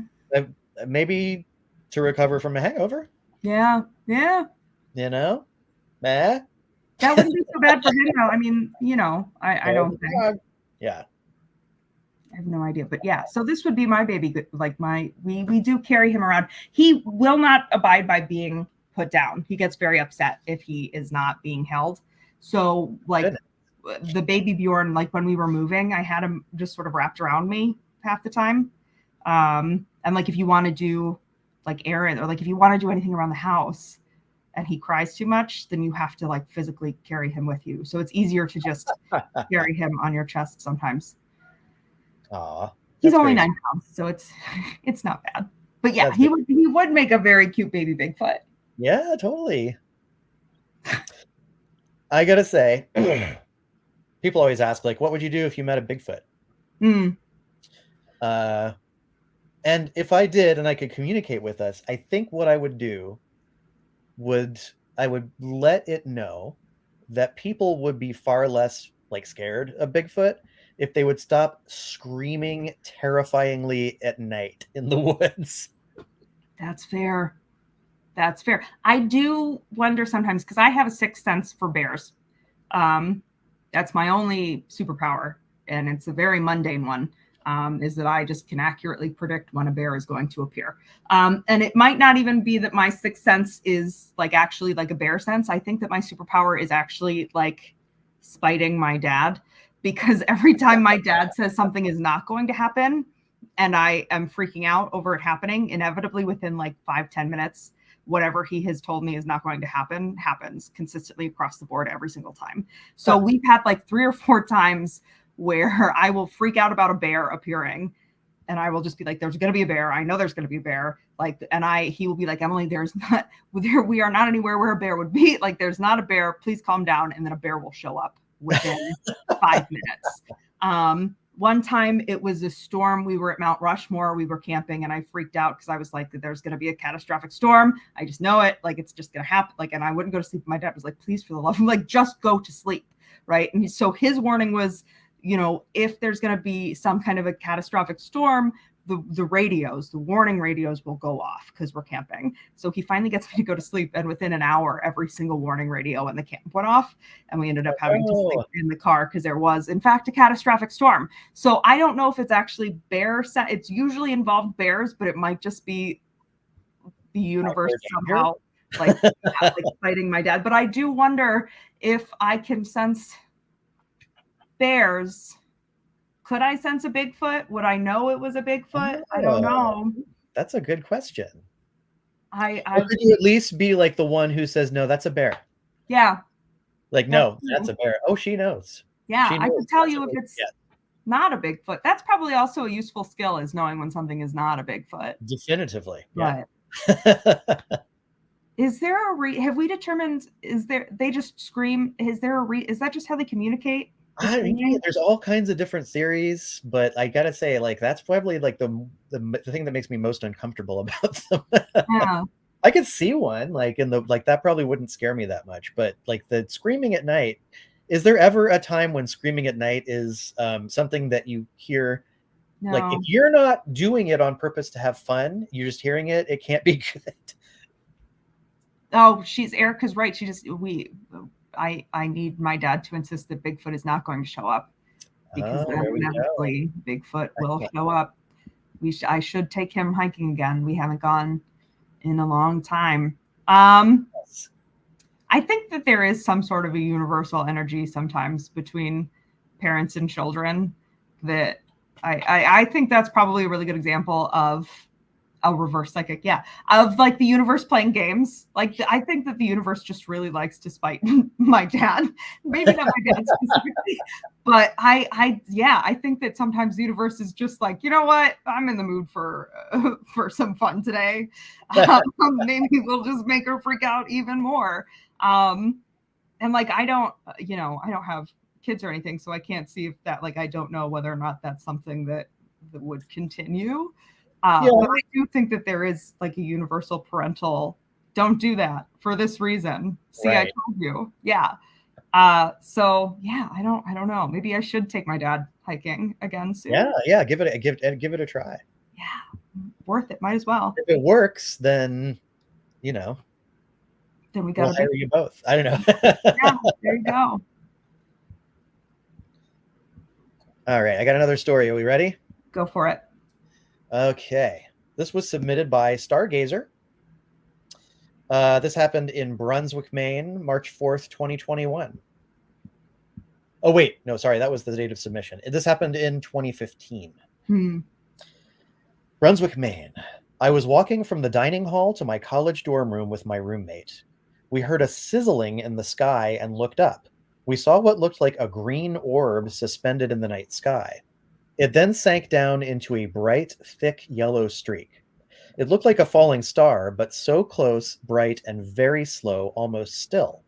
We watched until it disappeared. I think it took about a minute.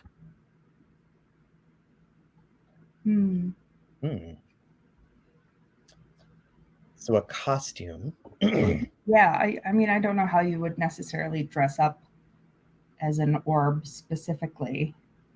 Yeah. It would have to be like part of your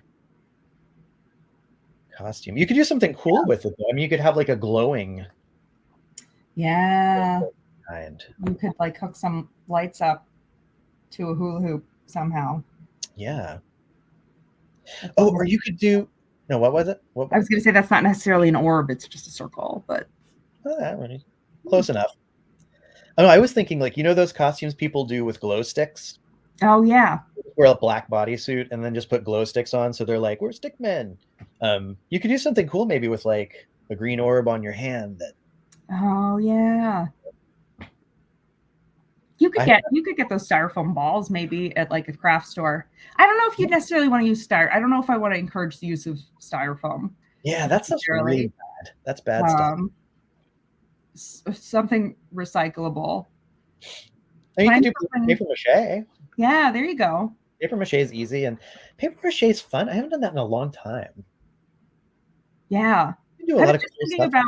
I just for some reason my most recent I'm gonna do this ADHD thing was like making my own paper. I like almost bought everything to like make my own paper. So like making your own paper and then also paper macheing, that would be fun. That would be fun. I took a bunch of make your own paper. I shouldn't say I took a bunch of. When I was taking a bunch of classes for my course of study in botany, there was one that was like make your own paper because the idea is that like it's part of a tree and we learn how to do it and stuff like that. But every single like part of it, like the very first step in every single how to make paper instructions that I found is take some paper, rip it up, put it in a blender with water, blend it together, and then pour it out, and then you've got your paper. And I'm like, you're not really making paper. Yeah, you're like turning paper into other paper. Yeah. Yeah, exactly. My God, WUFO craft night. We should do a WUFO craft night though. I think that a WUFO craft night would be like a great idea, and we don't necessarily even like have to do this. We could do like, I mean, I was just talking to somebody on Twitter about, because Erica is a personal trainer, and I need to start doing my exercise routine again. So I want to do like cryptid focus workouts, like fun little cryptid themed workouts.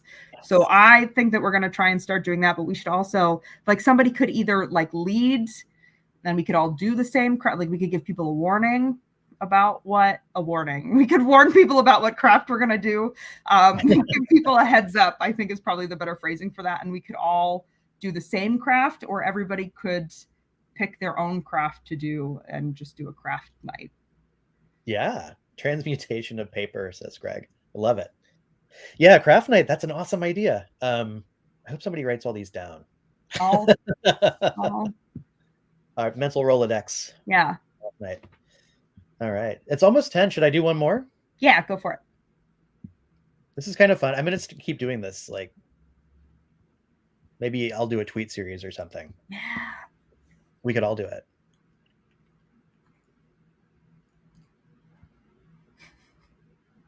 Okay, here we go. This is Visitor in Orange. I don't remember this one. This is from downtown Seattle. And there was no date. So it was submitted by Jackie. A couple of years ago, I went to get my ID renewed and another copy of my social. The buildings around 2nd Avenue are older brick buildings, and there's always a hustle and bustle in the area. I went to the Social Security building first and really admired the place for its age. It seemed like a place with a lot of history, and I admittedly felt like I was in a different era. Here's the strange part. As I'm crossing the intersection, I see a man in an orange suit that seemed to belong to a different era. I remember his outfit struck me, as it didn't quite seem to stick out, as it could almost blend in, but there was an off quality. Now, this might seem silly, but this gentleman literally disappeared into the crowd after giving me a slight smile. There was something about the look in his eye like a secret. I just knew he was a time traveler. I wrote a poem about the incident in my journal. I mean, maybe it was just a stranger who I lost in a crowd, but that incident always struck me, for there was something in that moment that just felt like it was of a special case. I know if I was a time traveler, I'd visit Seattle. Submitted by Jackie. Oh.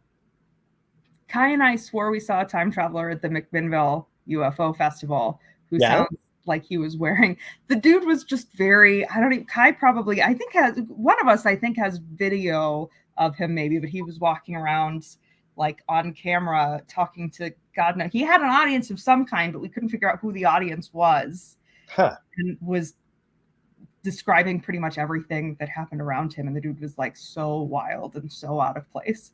Seems very I did a couple of weeks ago, because I work downtown, on my way out of the building, saw a guy as I was headed to the light rail, and I saw a guy I think it was a guy, I don't know, but he was wearing like a really old school motorcycle jacket and was carrying like a leather carpet bag that looked like it was ancient. And he was wearing a devil mask that was this white mask with these bright pink horns, and was following either like a compass or a pocket watch around the city. And the guy I just sort of spotted him and tilted my head and watched him like try and figure out where he was and walk past. But that he completely, I was like, that's weird. Because it wasn't even, this was prior to October. So it wasn't even like he was headed somewhere in costume. And I was just like, wait a minute, that's odd. So that seems very similar to me is maybe it's the same time traveler. I mean, he's just changing. Maybe. Oh yeah, that's true. That's a good point. Yeah. It's maybe there is only one time traveler, and we are all that time traveler. That's true.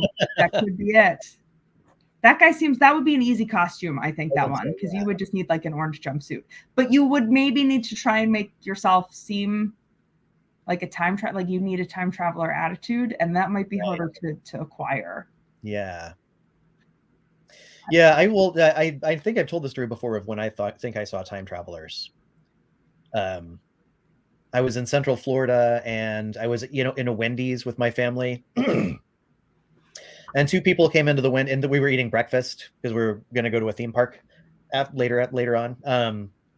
And these two people came in, and they were dressed in like 19th century, like, I hate to use the word plantation because, evil associations, but like that was the kind of association you got with their cost, like what they were wearing.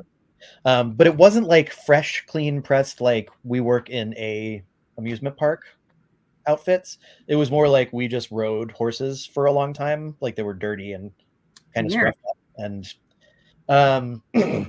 they walked into the Wendy's without really so much as glancing around. They went straight back to where the water fountain was, like between the bathrooms.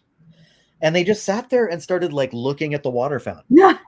And they were just kind of inspecting the water fountain for a while. And then eventually they just kind of stopped and walked out. And like my whole family saw it, and we were like, what the heck was that? And we walked to the window, and then they were like gone, just gone. Weird. So I don't know what happened there, but I've always thought like, yeah, maybe those were the time travelers. That could have been it. They were just studying water fountains. They just needed to find the closest water fountain. Yeah. To study it. When were water fountains invented? Do you know? I don't know.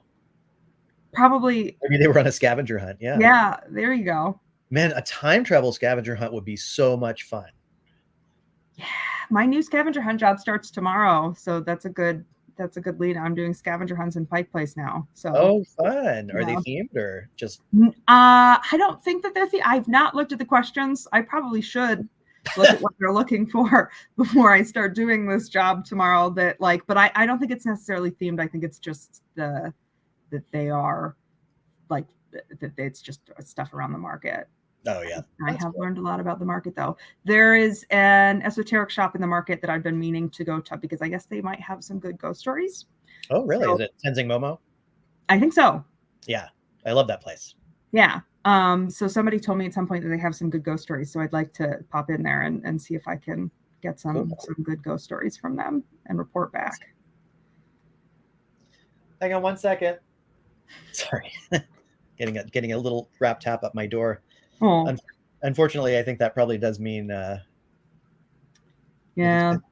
Choco's yawning, so yep. And I'm still kind of from the after effects. Well, hopefully yeah. I will show up anytime and just chat away. Cool. Or I can do a Bob Ross night and everybody can just paint. That would be fun too. Yeah. We're gonna do all of this. Yes. Thanks to everybody for watching and joining us.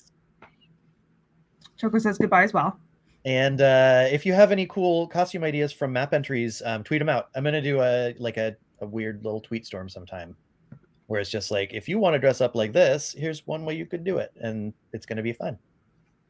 And if you want to play along, then please do. Yeah. All right. Good night, everybody. Thanks for coming along. Bye.